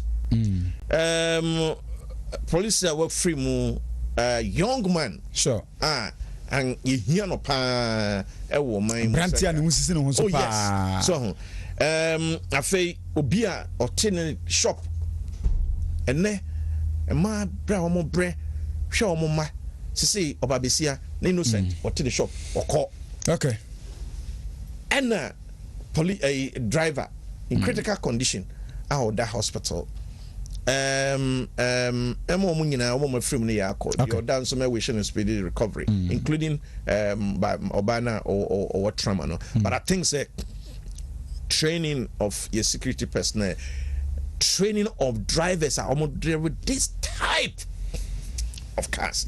Because the truth may be everybody can be a victim, but one now me abomodia no wetimi as a situation be sometimes, particularly or driving movie. President Mahama Penzono, a taxi driver be amfa a can't bo. Branty be ana or a crom for example. I want to say no sikane chadin kakra untimi ga so odin na kokogu security ba kakra na ekono omo no mnya ne kama but as me say waboa in fact ye wura mu ye dedicated time no kakra mfa me sa ba ho Ghana ye elected to UN Security Council na ya hwe no so de bebre ma me nto aso mfamfre George akomo wi a na ya hwe het kakra na yapon because we no ehia yi pa ma me ntio me no me dase Mamenchia Madesha was such a from place. Omojoso. Kuma drop so for a neurofi for Momo Nina, Memo body. A him for Nina, Mechia Omo, Nana Danka Jubi sound. We are the one so my hinne, bear myself for Chubakudia. Me ba. Mr. Doctor. Yes. Mammy, remember, most of your day. Mammy, took a crab in the pajama. Abu, Wadaruma. Me say me Mr. Wadaruma. Okay. Twasuma, Wadaruma. Okay. Why? Pacho, Mr. Junga security no here. Ode, my minion monka. But I say, George, Mammy, Hena, Yenin Common, security near the Papa. And Yanshana Moa binding to nearby posts from binding other agencies are on betting me a combat crime in this country. Na Yentia now Busano, I am recurring. Recurring is your first time we be seen. CSC. Now me statistics be a buyer. Ghana 2019 crime and safety report. Okay. Between 2012 to 2008. 2012 to 2008. 6.5 robbers per every 1,000 population. 6.5 robbers. Not just often per 1,000 BR. At least you be young robbery about 6.5%. But nyame ya adum ye koye nim ye buy as at 2018. You received the lowest for the past 7 years. It was 1.8%. Not just a sort. But ye koye nim na say sama ne homene so a say am penu kuma sibra menu e be hadwene. Na de ya na ye bu say ho say niema esisi say na he fa na ya de free ba. Okay. Eno ya de ya wo say ye because ye free be cause and effect analysis. Bibia say we hu no e say unu ahoma bi a say wo da wan ko hu ne to antwa na office fu enti ubedo abraba hu ne hini no a omse ananse tumu homa ase de ananse tumu homa me ne sha akum do omunim eno obi kan na emesre sa na situation na ye say o solve problem na nya hu the root cause now so be solve we hear most of these crimes is ni nyina me de ya na menya kwanya me group ni nyina into 4 ma freba ko economic crime, political crime, conflict crime, and social or job related crime. For economic crime na be fi say enu be fi so munya djuma ba say usu security awe na yetuti exactly and ni nyina these are the causes any of these crimes bebia will fall under one of them. And if we want to tackle the whole issue aye ka ho asem we need to look for all these one by one and address them. Ebe okra obi be kwa kokum bi na nye se sika en wo kope na okunu no woko tese na anu de esi ni aprempe yako na yiri de esi wo jofele ni mo okunu wa mfa hu car no kra na ye Range Rover na ya anye kwan wo kunu keke ha ntia no na wo so fane out to say di ntia nti sometimes ya yankase activities we also lead to some of these situations. Mr. Robertson they don't have any mercy. But sometimes they men na adwa koma wanyan ba bi kobu ne ben wo se nwa hu hwa na anyi ye tope but it will be ho na ye a sign to say maami ya na menu e shark de ye mfato hu enu nti na da bia ye ka ho asem a tabia ye ka be wie se bibia no ho wi ase mfani pa because maami enyo no so no mo kobokro no incidentally na aboba a wo mo to bi ye dey ekoka no enu nti na se treat security issues wa we need to look at it from all perspectives. Send ye be ya ye be hu se de ye nyina efo bi ho obi okra wo twam na wɔkɔ ne baabi na aboba koraa yɛ dɛ akɔka no wohwɛ deɛ na meka conflict crime ya na mebobɔ so bi a kuakuo bi na didi mu a ne bi ɔmo leaders bi akɔpɛ wɔn ne yɛku wɔn ne adeade ebi wɔ nso yɛ social sɛ meme ne otu hɔ bi a nkadan a osi a ne ho ɔfɛ ne bi koraa ahwɛ a makɔka no na wo nso so wanhwɛ a na wo nso so pɛ na didi mu a na wakɔfa nkurɔfoɔ a moto ne din deɛ serial killings a bɛhwɛ na wahai bi ne wabɛkum anaasɛ adwuma mu koraa tina meka job related yɛnua no bɛ hɔ mo ahwerɛ mu nkwa true sɛ ebi a position a obi penti a ofisi ofiri hɔ a ɛbɛtɔ ne nanso no but wohwɛ wokan wɔ sɛnkafo hɔ baabi a Ecclesiastes 7:7 was say even wise people are fools if they let money change their thinking. Nti sɛ bi adwuma a wo kan sɛ menua ɛhyɛ akiti hɔ nti bi a mekɔtu na ne sika a yɛde ma no woaba hɔ a menua wo ka ho nyinaa ne nkɔmɛsi hwee nyame se ɛsɛ a wasa yɛgyimifoɔ but ɔmo yɛ saa adwumadie no ɔmo adwene mu ɛne ɔmo tibea mu ɛsi fa yɛ dɛ ɛte aseɛ in any case ɛnyɛ deɛ a yɛsan sɛ yɛnya perfection wɔ wiase nti saa nkurɔfoɔ no bi bɛba matom was a kind something about Confucius. So one of the philosophers in China ɔno de nanko susu sɛ wiase nyinaa bɛyɛ perfect nti nanko believe says yɛ titi nipa yɛ mo come more on the moral aspect than anything. Okay. ɛno nti na wɔka bɛsu sɛ nka yɛ nyinaa yɛwɔ ha no yɛyɛ pɛpɛɛpɛ a even kora nka government koraa bi ahu hia sɛdeɛ menua Arthur Williams kaeɛ no or say if men were angels there wouldn't be any government and if men were to be governed by angels we don't need any internal or external controls but ɛsiane sɛ masa no nti ɔsɛ yɛkɔ a yɛkɔ yɛ ne yɛpɛ ne pomasiberɛ na yɛyɛ nhyehyɛ yɛ papa sɛneɛ ɛbɛyɛ a yɛbɛtumi abɔ yɛn ho bae ɔman biara wo security ɛtɔ apɛw biara no there was so many impact even economically so obi kura be di dwa bi ana obi be di dwuma bi wɔ ha na osuro so obɛyɛ dai obɛba ha but esan sɛ de American nipa dɔɔso na your characteristics said the na me master statistics about population growth said the Reverend Father Martus who is also championing the cause of population growth against Adam Smith and a father of economics and one who say the environment will cater for everything.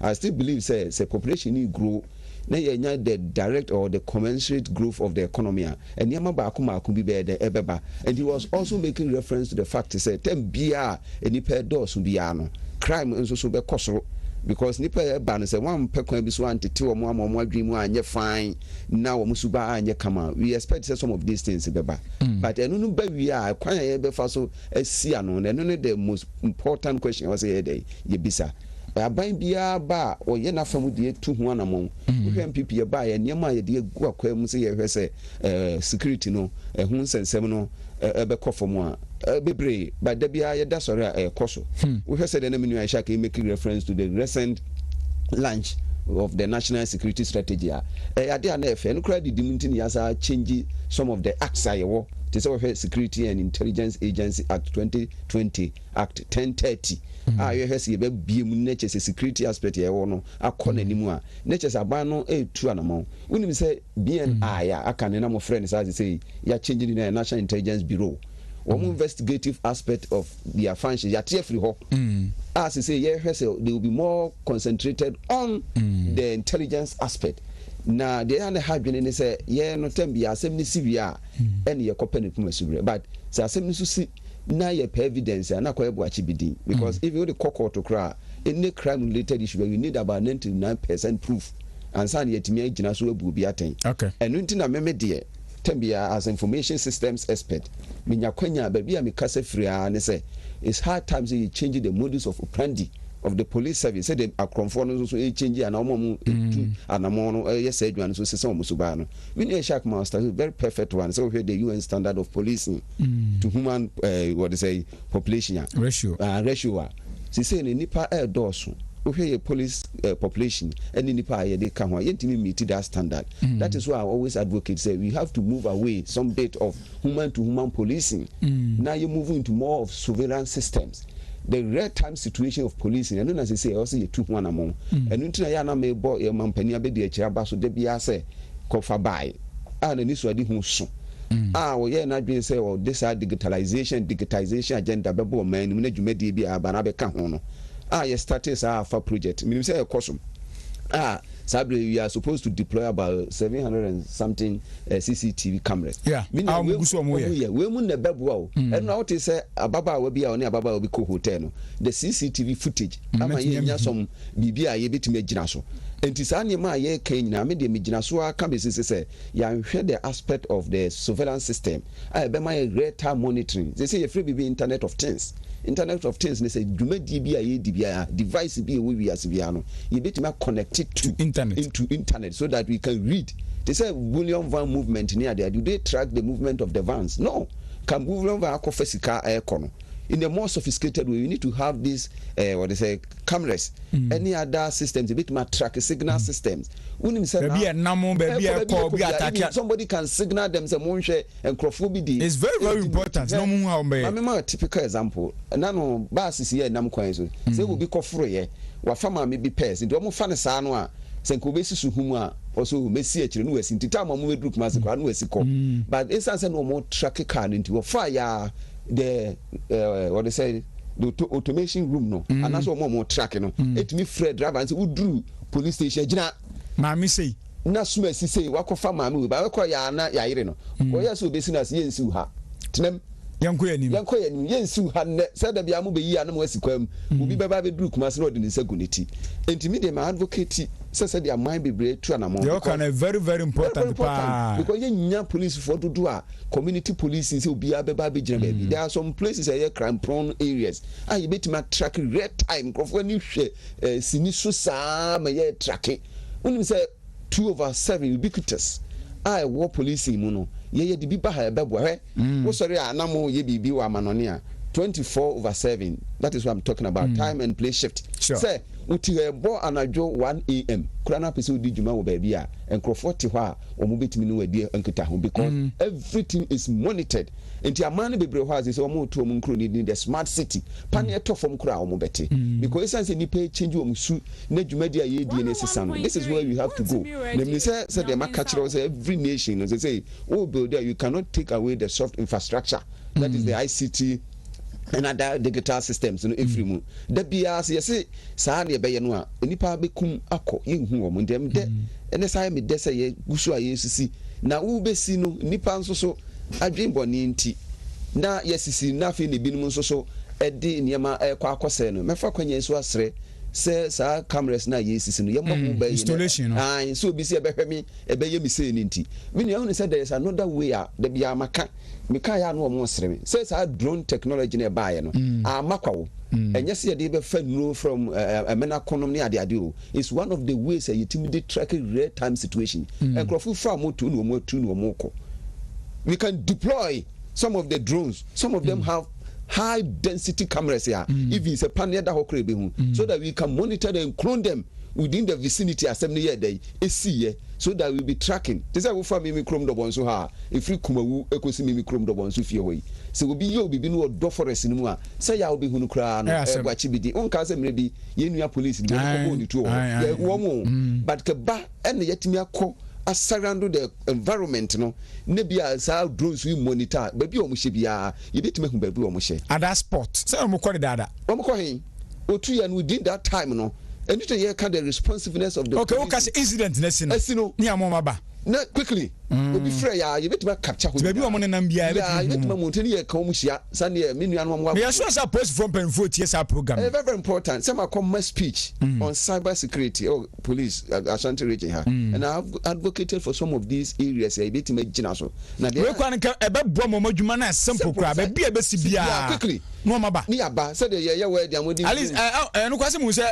every district bia sa drones ya de bi wo ho yes and at least a bit nice only the aspect back for the new act dissect to say district security council yes say more functions is provide early warning to government of the existence or likelihood of any security threat to the world, to the district, to the country, or now we need sophistication no better than what report to other side and in a year every district be an at least sa drones we buy any young samfa bimra media have been advocating for any helicopters here but drones dear if you hear the course you bit me bia a bit ma boa me adiju enti se ka bi asi no within that catchment area no omunam wiema tracy monitor room na signals call modulu ha no ya track wo mo utu how many hours na drive about maybe 200 miles away from the vicinity na saa ne ma ye kan ni nyina na betima ye sometimes you bu ye ho abumfia ye fi se ne ba bi ye nya ye ntimi nye enu tuna me catch we say da bia menya kwanya me de to avoid or to support the cause for this crime related issues and I betima combat no we need to use technology you use a beboa ye papa na me ma example me free kumawu ekosu dobon so forest nko na wo ho enti se police for be bo kra udi the interval no a omu hu sa na police no omote mfifi ho di ka kwen but obi anya de ehu na omote ya na omu adwane enti me de me ni aso we jamia me still metimi akasa asa ka ba bi sisu se yen koso na yen pesa side ho na emu because me say o mampani abedi ache ade na di so ade hu se ne oba ya onya akwanya o course re convelia wakofa technology di djuma nti sa ne ma ye kan ni nyina se fa ba fo kwan so na ye saa nneɛma no a ebetima boa ma yetima yɛ dɛ akɔyɛ nim nti enya de sɛ ebetima gya ne trasa menim sɛ ban no with the new security strategy a launch no yɛbɛhwɛ ne yasa ahyɛ mu kena yɛ dɛ ɛwɔ hɔ menya adagye no mu asukɔ appropriate time ne dom asukɔ ne yɛkenkan a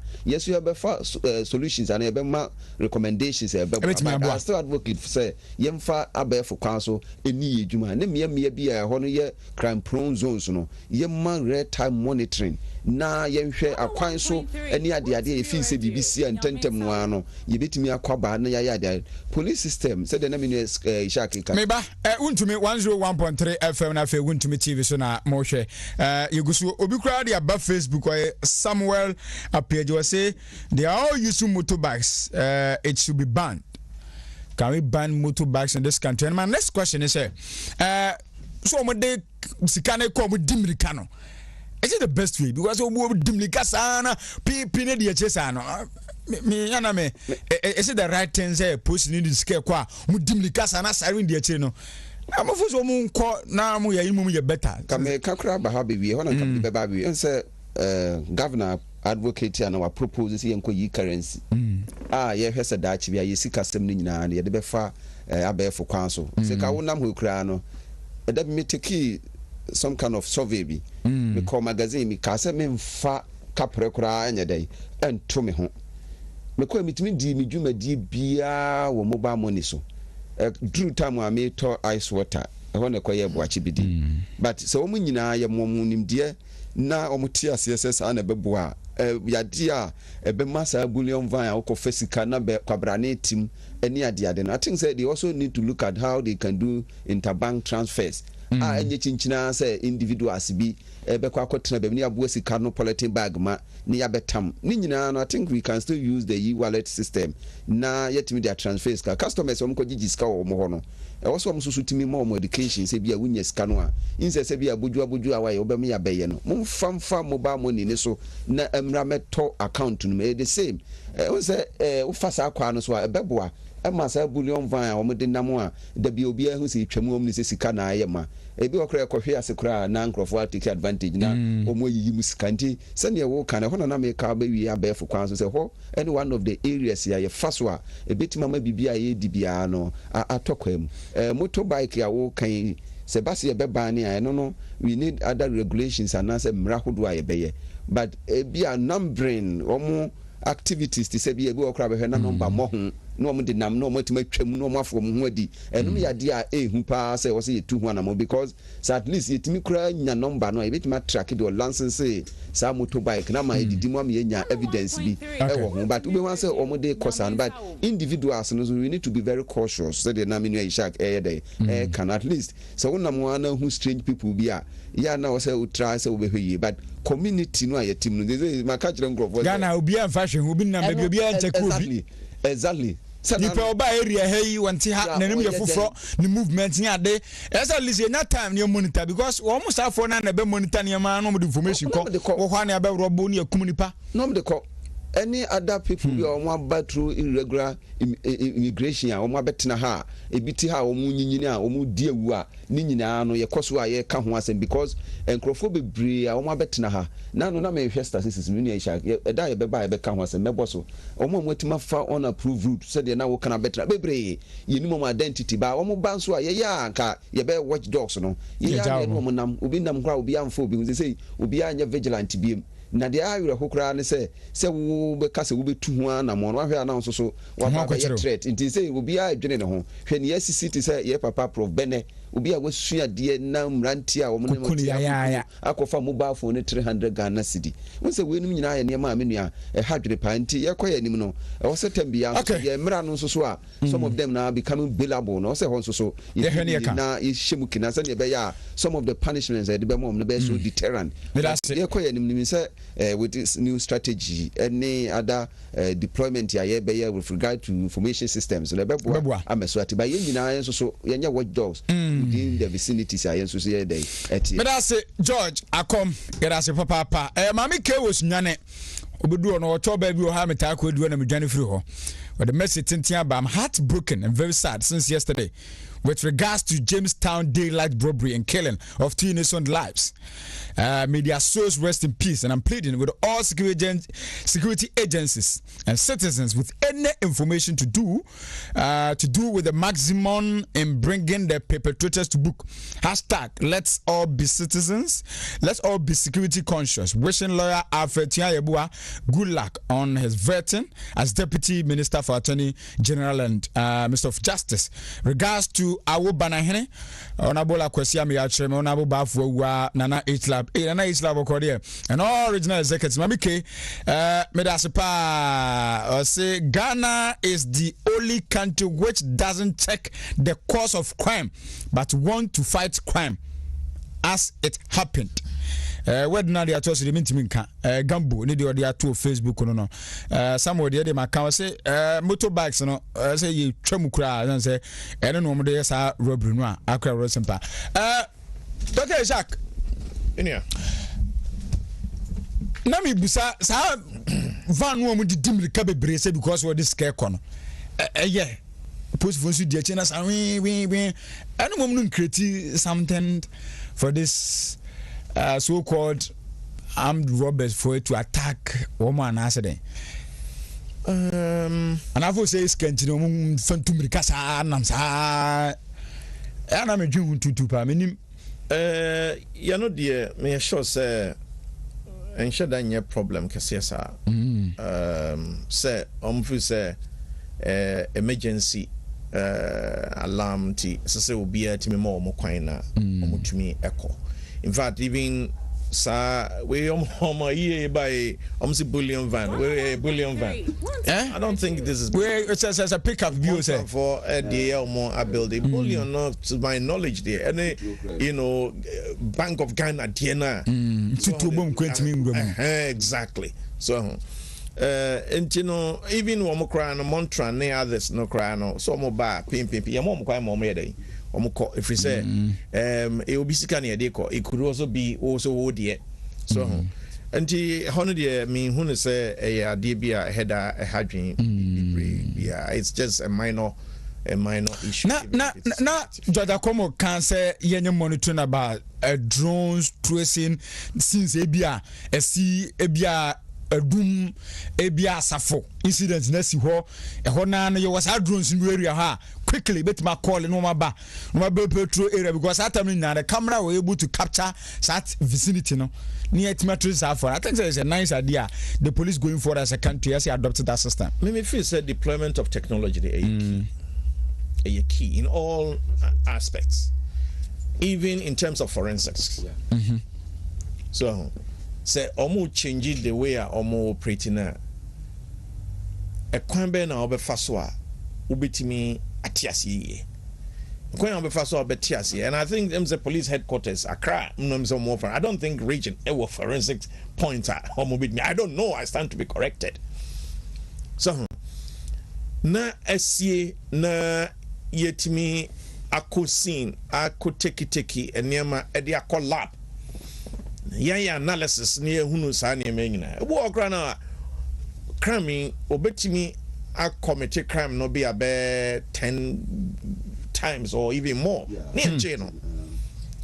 But see it me pick crime scene ne forensics ne sa ne ma we analysis ne nyina wie design ne ma ne nyina ato a e bi kra nipa no ade bi kra wo kwakoye a obe use ne fingerprint kra no e see it me connect ama it me de ehun ema ne ye so na surveillance system ne de ade ehun hia pa. I remember in the UK abrantie bi kun enkwara mienu a ono no ye caretaker e wo school mo mayo mienu na mayo mienu ne ba ko hye that time David Beckham JC number 7 and what happened was that womo CCTV capture enkwada no as so omnama bonten enti womo ehwehwe nkwara no CCTV nom de boy pa ti e capture womo wa ha senka sisi om de sisi hai na chama Wontumi television ye ni mu ha sei ne ya capture nkwara na womo hwehwe enkwada no e free infa so mo free even asokore mampon kra na na so womo target edum any tech angler CCTV na ha na capture omunche no mo abandon no mo jai other areas no mo be focus on chama Wontumi ha say there no na police are trying say no more analysis the possible routes and kwara be there bet me afa me deploy or friend is saying officers and to almost some ya na be na another one aka capture no ewo or friends say ahojo and to mo fa atonsu line no ni ayi na no ni aka so don kra na CC camera na capture mo ahojo ntimumra no mo so abandon from ahojo no more device a possible route look when him say no until omo use ye no sa a true point be na chesa fei CCTV ayi bia ni ho na hono na fei omo hwe adan na ewo ho ni wo mo tete adan no mo sa digitization aye no ho serious issue I think aye na 64 years ago at independence na no papa ko for brilliant analysis of the economy of Ghana in connection with fix the country. Yeah, maybe perhaps another day. Yeah, but what say problem say war or mine no say na was being fixed or no within the twinkle of an eye, no, and a problem I existed for so many years. So you cannot call on the present government and say problems I have free 64 years and fix it now. You can do part. Baby. But the point I want to establish is that as a sanky way free to tea. And ne and a wajuma. Mrs. CCTV and Wontumi and Yomu drew. Baby a fay CCTV and then you hope you which is almost drew outskirt of town. CCTV any hono. And a fee, one share a diner or honor. And let's remember, a debut hobia so no, our dress when be bia. And one share one moment to fear. And one moment share one to you on a caretaker. Our one quadani school horn so almost tifia bakumu and almost suspecting. Clear. No suspecting no more this surveillance a toll. Gentleman, he was a clear suspect because you see how CCTV no technology the same technology again and say a down way say as soon no benti one ere on atiha a drum suspect no ano arrested no GPS address aye no chrome so and it's ka say na ka when na bet me trace am exactly I'm arresting you know and na womo ekọ ni fie ho na forensics ya ye ka ho asami enkwada no ba kotri min ana omo peke e wa branch ni fie no mo ko fie no so no na wa kokuru fie ho nyina for spotless kama it's unthinkable na meboa say at the time I crime na sin na ye hwe no na ye be call wo we are suspect no fie no na wo fie no de wa horo carpet wo bathroom and then see yeah clean na basa omo pe evidence na wɔn kɔ ne kakra ne wɔnhwɛ yi a wo living area no ɛbɛtumi adu hɔ bɛyɛ 3 hours wɔn peke nkwadaa no baako tirinwi forensics yɛde to so nafa aberante no mfɛ de Ian Huntley ɛna bɛ David Beckham mu nyinaa de wɔn ho gyi mu but the point is that and someone here can handle pay about technology forensics and he said this is the new phenomena of combating crime.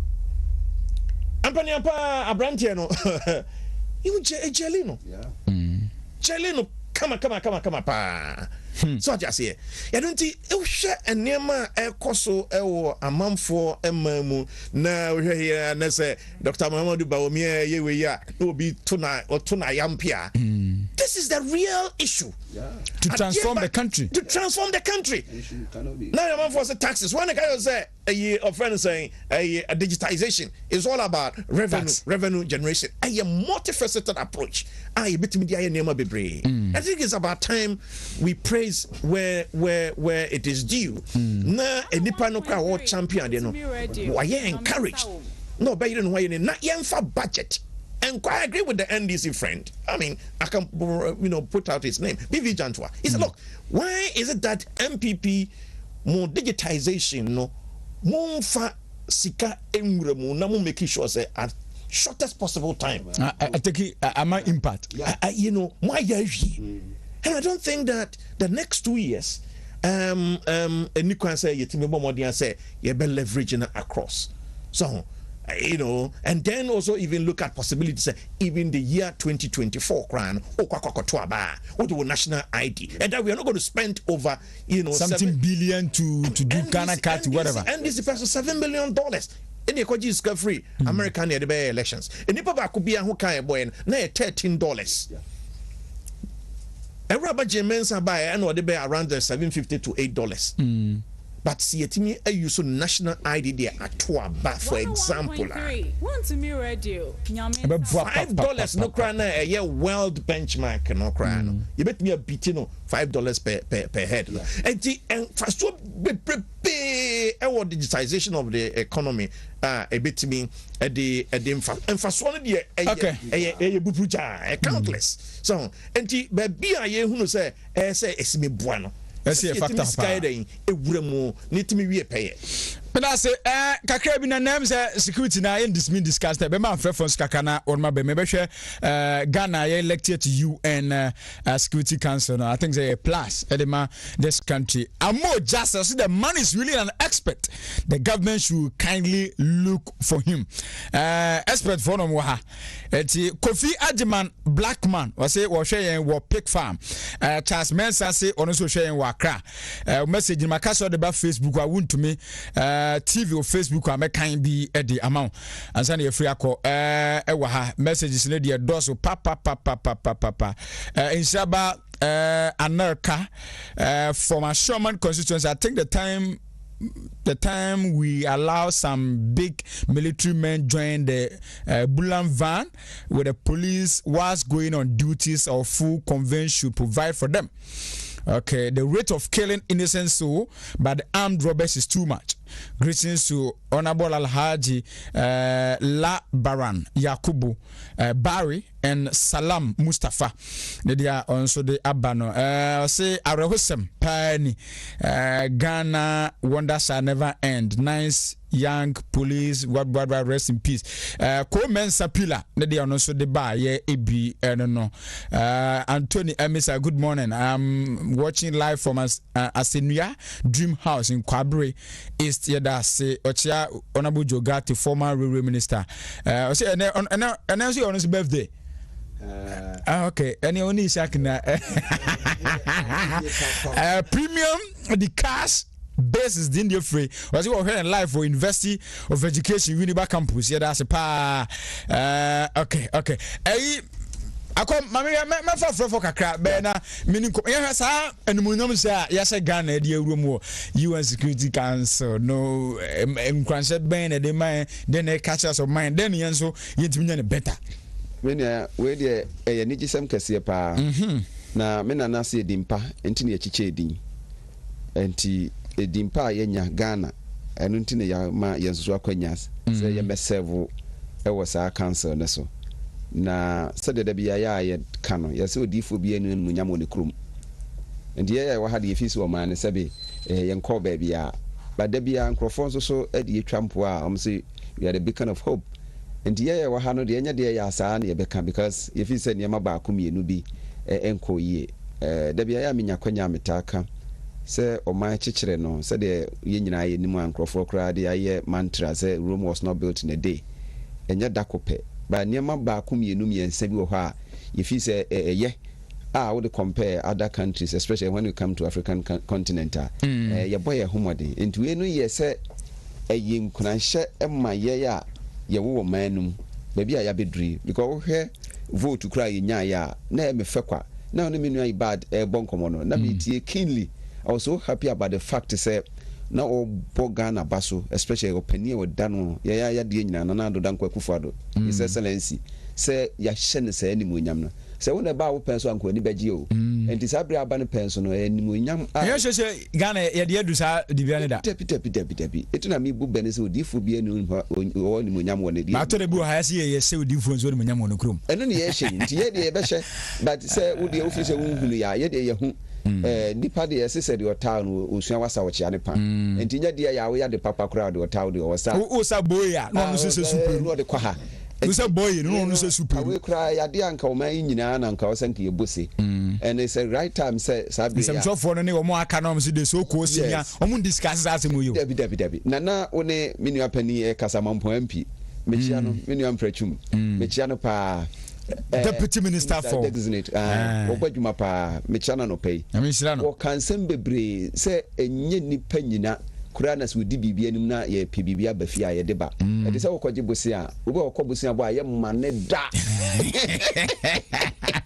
so ti ase and ye be hu bibia wo mu ansa na se bosi no kura ye de be ma wa ye de amount they did not just appoint Ghana and also voted for Ghana on any other thing o mo hwani ma mu fi se Ghana ba bia ya bedru no eye although we are experiencing some of these crimes and other things but this is another opportunity ye benya connection to the UN na enya kwanya wo kotena sa cancer no so no enya me haye ya ye nsanka no obetwe bi dia ye dey abaha etuna me ka kire se menua we ani gisem na minim se sabri kura no se de na menua Ampratwum ka no o mamuo no nya se wote dem na wafa pen no watwere krata na waka nsa hye dem refam say o kope bibi di aba enti sa kwantu sem ni ade no say no you shouldn't forget you have moved away from that kind of standalone governance sa can now so me na me ye wo man me nkwa na me de ne ho no say we are in a global village and nti na niam ni bi ho kura ye ya sometimes nkrofo nye dey entiase ni de nti o mo entiase ni say we are now not existing in isolation.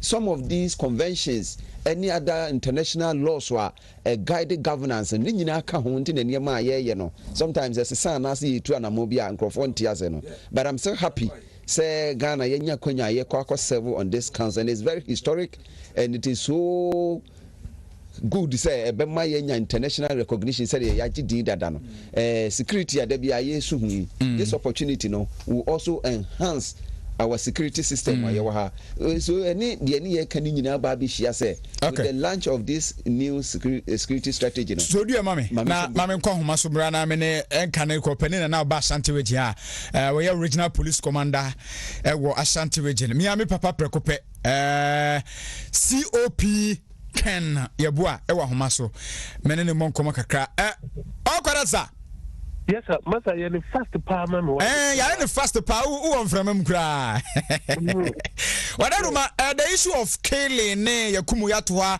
issues as obi a wonim de wosro fa ahobambon nsem no wadaruma minim kakra be kan ya no muntu a post division no mutisem betima combat all these crimes in this country.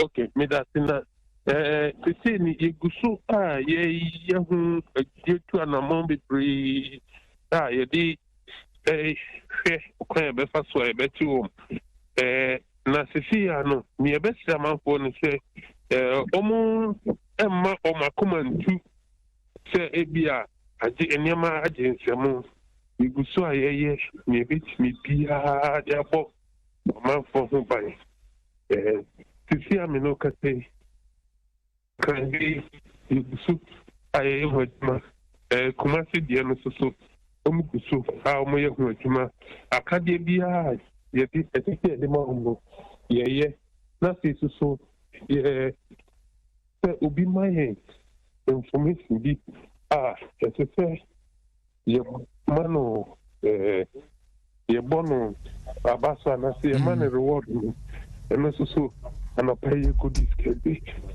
nti mɛfrɛ wo baako no mefrɛ wo ana yɛwura Matias, me say, Ura, COP can you boy? Just say, Nrad, you see, one crane issues, of course, we see the boss.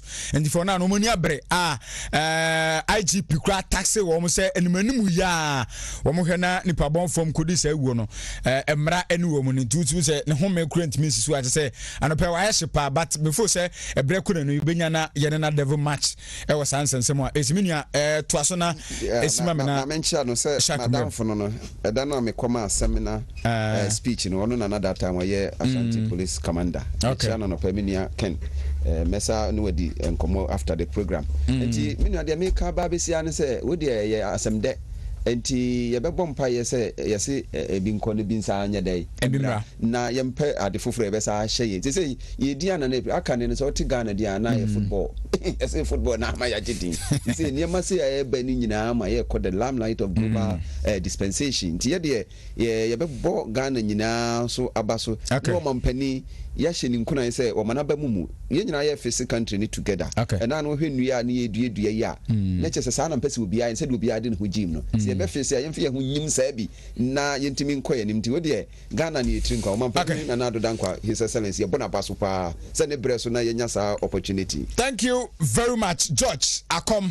Oh no Mamenko Isaac na mintin kakra ye be fa frɛ for kakra so menu amintio yo me da say ayasampa na ayasam de ade bia ebesi na ebeputu man on the world map you know bia no ade a just ayasam papa but Ghana has always been unique despite your limitations nyina no oju no ho a wonti ase ya na na Nigeria for a cut off match ni e che omo a no monti ase no because some be 200 million almost state back who crash say yeah less than less than 30 million you know na still no you me select 11 Wontumi radio yeah to be selecting 11 amount less than 30 million over 200 million okay and recently some people in Nigeria were also questioning I don't know Twitter and Google numina say omo breko omo do say Nigeria for do say omo de eba or friend saying Accra. I mean look at even African Continental Free Trade Area headquarters Ghana ebedi na successful coronavirus Africa na hasuna baby on be do no be ma fresh has Ghana exactly and there is a lot I see it me take a pride in as Ghanaians and ya ECOWAS for media omo ye na starting Ghana ha no ye no and when a war president and a chair ECOWAS 2 successive times who was also former Attorney General and former Minister for Foreign Affairs. He is not new to Security Council. And so it's so lovely. So no pencil. First time ever. You be a member. Whether it's permanent or temporary, it is still membership. But if you look at Yayam Penning for Kofi Annan, the late Oba school was in boys hayao. Eko KNUST. Eko Lidi, the biggest ever institution, you know, in the world, United Nations. Okay? I mean, Ambassador Behonum, Hackman Usu Hajimanum, Doctor in recent times, Dr. Muhammad Ibn Chambasanum, you know, when Munginana putu 101.3 Wontumi radio, you know, limelight. Emma say ye hwehwe ade bi internationally enshada enyeden or friend is saying MIA. You don't know if you say a idea is a welcome news. Minor leverage, baby. I mean, I'm saying kuban time and when you're quiet, wow, corner, and yadia ogo is oko dia grossa. As a Wontumi Bomodia, and a man, it me a dim como if it's about security crime. It says Kofi Annan, a say Center for Excellency is basically on security. I saw Timinya, a man, almost so etimi ebeboy United Nations no crown, the ni baba beshahasi. So sustainable development goals. Co-chair, luckily, His Excellency Nanado Danko Akufuado. I mean, and even we have a lot to take pride in. Na ye more Nanado Danko Akufuado abaso. And ye kwa say ne pencil, you know, and near my papa bibri a happen oh my God. Media, let me say this. The moment ye get the economy back from coronavirus, and it is coming. In fact, I've read some analysts almost say, look, by the end of the year, 101.3, I'm sure you are governor of Central Bank, your policy rate, no because inflation air drop, you know, as they say, I know your currency, you know, so is stable. These are all signals, a bit more drop of policy, you know, policy rate. If we are able to hit 12%, and now 12.5% this year, then hopefully next year by 2022, idea is to me BT former President Kufo record of policy rate 12%. Okay, interest rate around better 17%. Thank you. 17% for sure. Yeah, and Bema say you to me get your hands on the economy. 3 years to 2024 is going to be very beautiful in this country. But that's 5 callers per na me na challenge for emewiesemedu na yenso jumedi so 0503211111 0503 61 11 11 bra na 5 callers per na yenso jumedi so 0503 21 11 11 0503 61 11 11 0503 61 11 11 0503 211111 na yanhwe wajenchira ode eba 0503 61 11 11. Good morning. Hello, good morning. We didn't be akasa free ntio. The patron me kasa free we pass if you just explain so with this and cancer bodu and persuasion. Last my friend, me can say, oh yes, I'm in flow of but me friend, I'm in Sanka, you damasi, any munima pa moye. And some number non so you perceive your campaign, no matter my number non go over for them. Lenko. Into your ceremony, you wouldn't do it. Yes, you perceive the boat because 2024 need be breaking up. As I something reading it, there's a 80%. It is seeing now, yet I see the only day, Avram. Into your pamacho, you will feel that you already be mamma. Like I say, a best friend of and I am a moment in a day. And Fana, Monday, I can never. Okay, it has a pa number near the Bamamo. Now, Monsieur Modemo Phyllis number 0503 61 1111 0503 211111. Good morning. Hello. Hello. We didn't be akasa free ntio. Me ga be fresh ya bo am di. E ba cho e fa security na na ya bobo so. So o men e ko sha free baby. Oh, ma e bo o man ho ban no. O so mu ya data bi e so bi ni o man ga ni. But o mo ni di ti na wo se ya je. No mo ni security agents no enya ayi ayon ko fa. Nobody will more than be a security agent. One me am so crying. You come and said, you need a monitor if you know a buyer. Yet you see that you are open. Oh, then I could do. Oh, I could do it to sort your office. Then the chill of my side. So, it is a young Sabian, you gave me time and some of the chin for where I become an idea, and your team and all. You better you. So, enti yɛsrɛ mo ɛna FM so mo a moyɛ journalist mo nso so tena bi a nsɛm bi wɔn wɔyɛ a montutu kakra na ɛnu pɛmpɛnsuo bi ansa na mogya sida asɛm ne ba yɛ security agent fo yɛ so mo yɛ se akaka bi ne yɛakyɛ nipa no wɔhwɛ ɛtie Jamaica what you say oh for kwa na chi wo mo baby we tracy ye di we oh sa na sa wa fa shall wo di aba mo na mo cheche ko na pa no kwa di bone ne mo nti ni ko wo no mo a yes mo e ya mo tu mo no sa ka ka tam ye kwa di mo en ko ti ku ni no exist and so mo puchi ana ni pa na ye kitchen okay that's a pa things submission is great thank you 0503 21 11 11 0503 61 11 11 good morning we didn't baby akasa free hello akasa free atuma wa de jano for na bo bani to si bi mpesi aso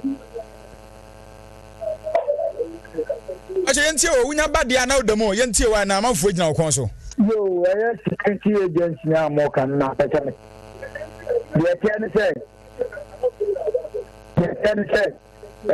atuma security ntensema ye kan Ghana ye mpanifoɔ wɔn ma ye hu so wɔn ye di afa ho we na ye be ka bia ye de di si oti ko fubu ase ba asante region joy na sa no ma we ye ntiti bi kura ba na politics nti ye wo ye adwuma na ye ma na ti o ma ni no ye adwuma no ma no ye to ye no ye mfa sa ni panent on ye transfer na ko to ba bi ye de no be ban tumi ye gu je asante region wonnama untumi mpia na jo security nya ewa central commander na modna ba ne sena na do wonyini pro aye na nya dia wo boy sa nyoma e kosi na o kan hu bi na sa nyoma na kosi e do bra sa be kosi ku ni eti support arrive Ghana youth for your country they say Ghana youth as you solid near their country na pen for the omo ye na mo aye ora COP ampofuduku wo badwuma power asante vejia menya sure say obetuma supervise anything that is emfa omudwumadie ne ho wo badwuma bata bia one or two things no add up fair enough ebetumi ati wasesa yeda say ewudi no bia akasa free last caller hello but ewudi bia akasa free aw me bi Pierre me akasa free wasado kwa we ntio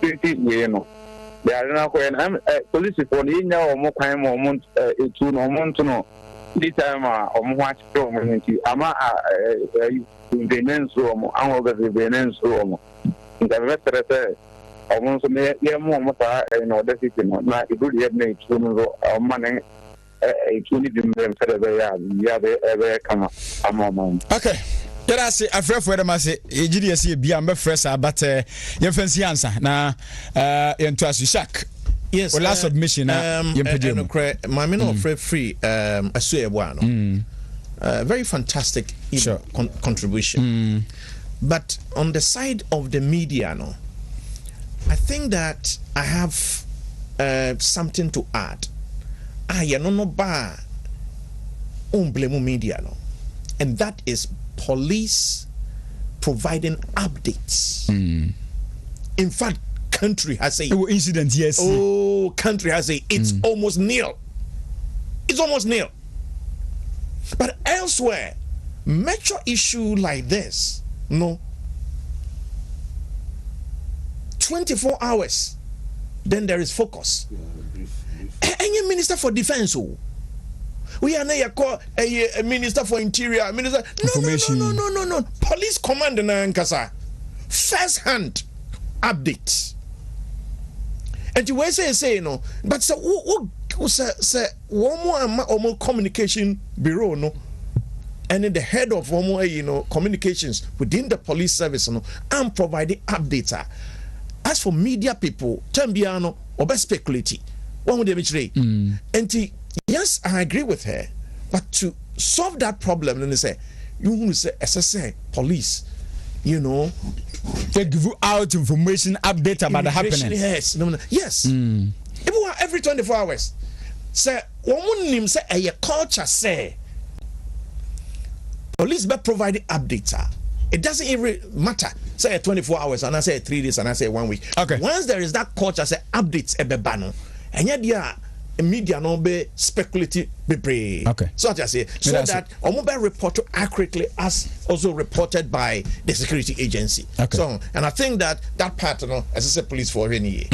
But as pa akom die twa to na yes sorry. Me de be enchi am say so far no bebre a kire mo adwen. Ye say de mo frɛ ye papa o ye CID boss ro be kan ye no. Ye bompa ye say brepam no. Nhyehyɛ ye bia ye de be gu akwam bia no ebetima cause me chia me nua Christian Opoku Ajiman our child director and director amanse open MC den MC wa amanse mini a mete won ka che ya ma mente won ka me chia no pa won so badwuma wo ho pa na machia what they say Ghana Communication Technology adwuma fo ni adusuafo nyina Miss Melody Ntiapel wona mbo me chidom okay ma me tumi ba ha betna ha my wife me chia no yerase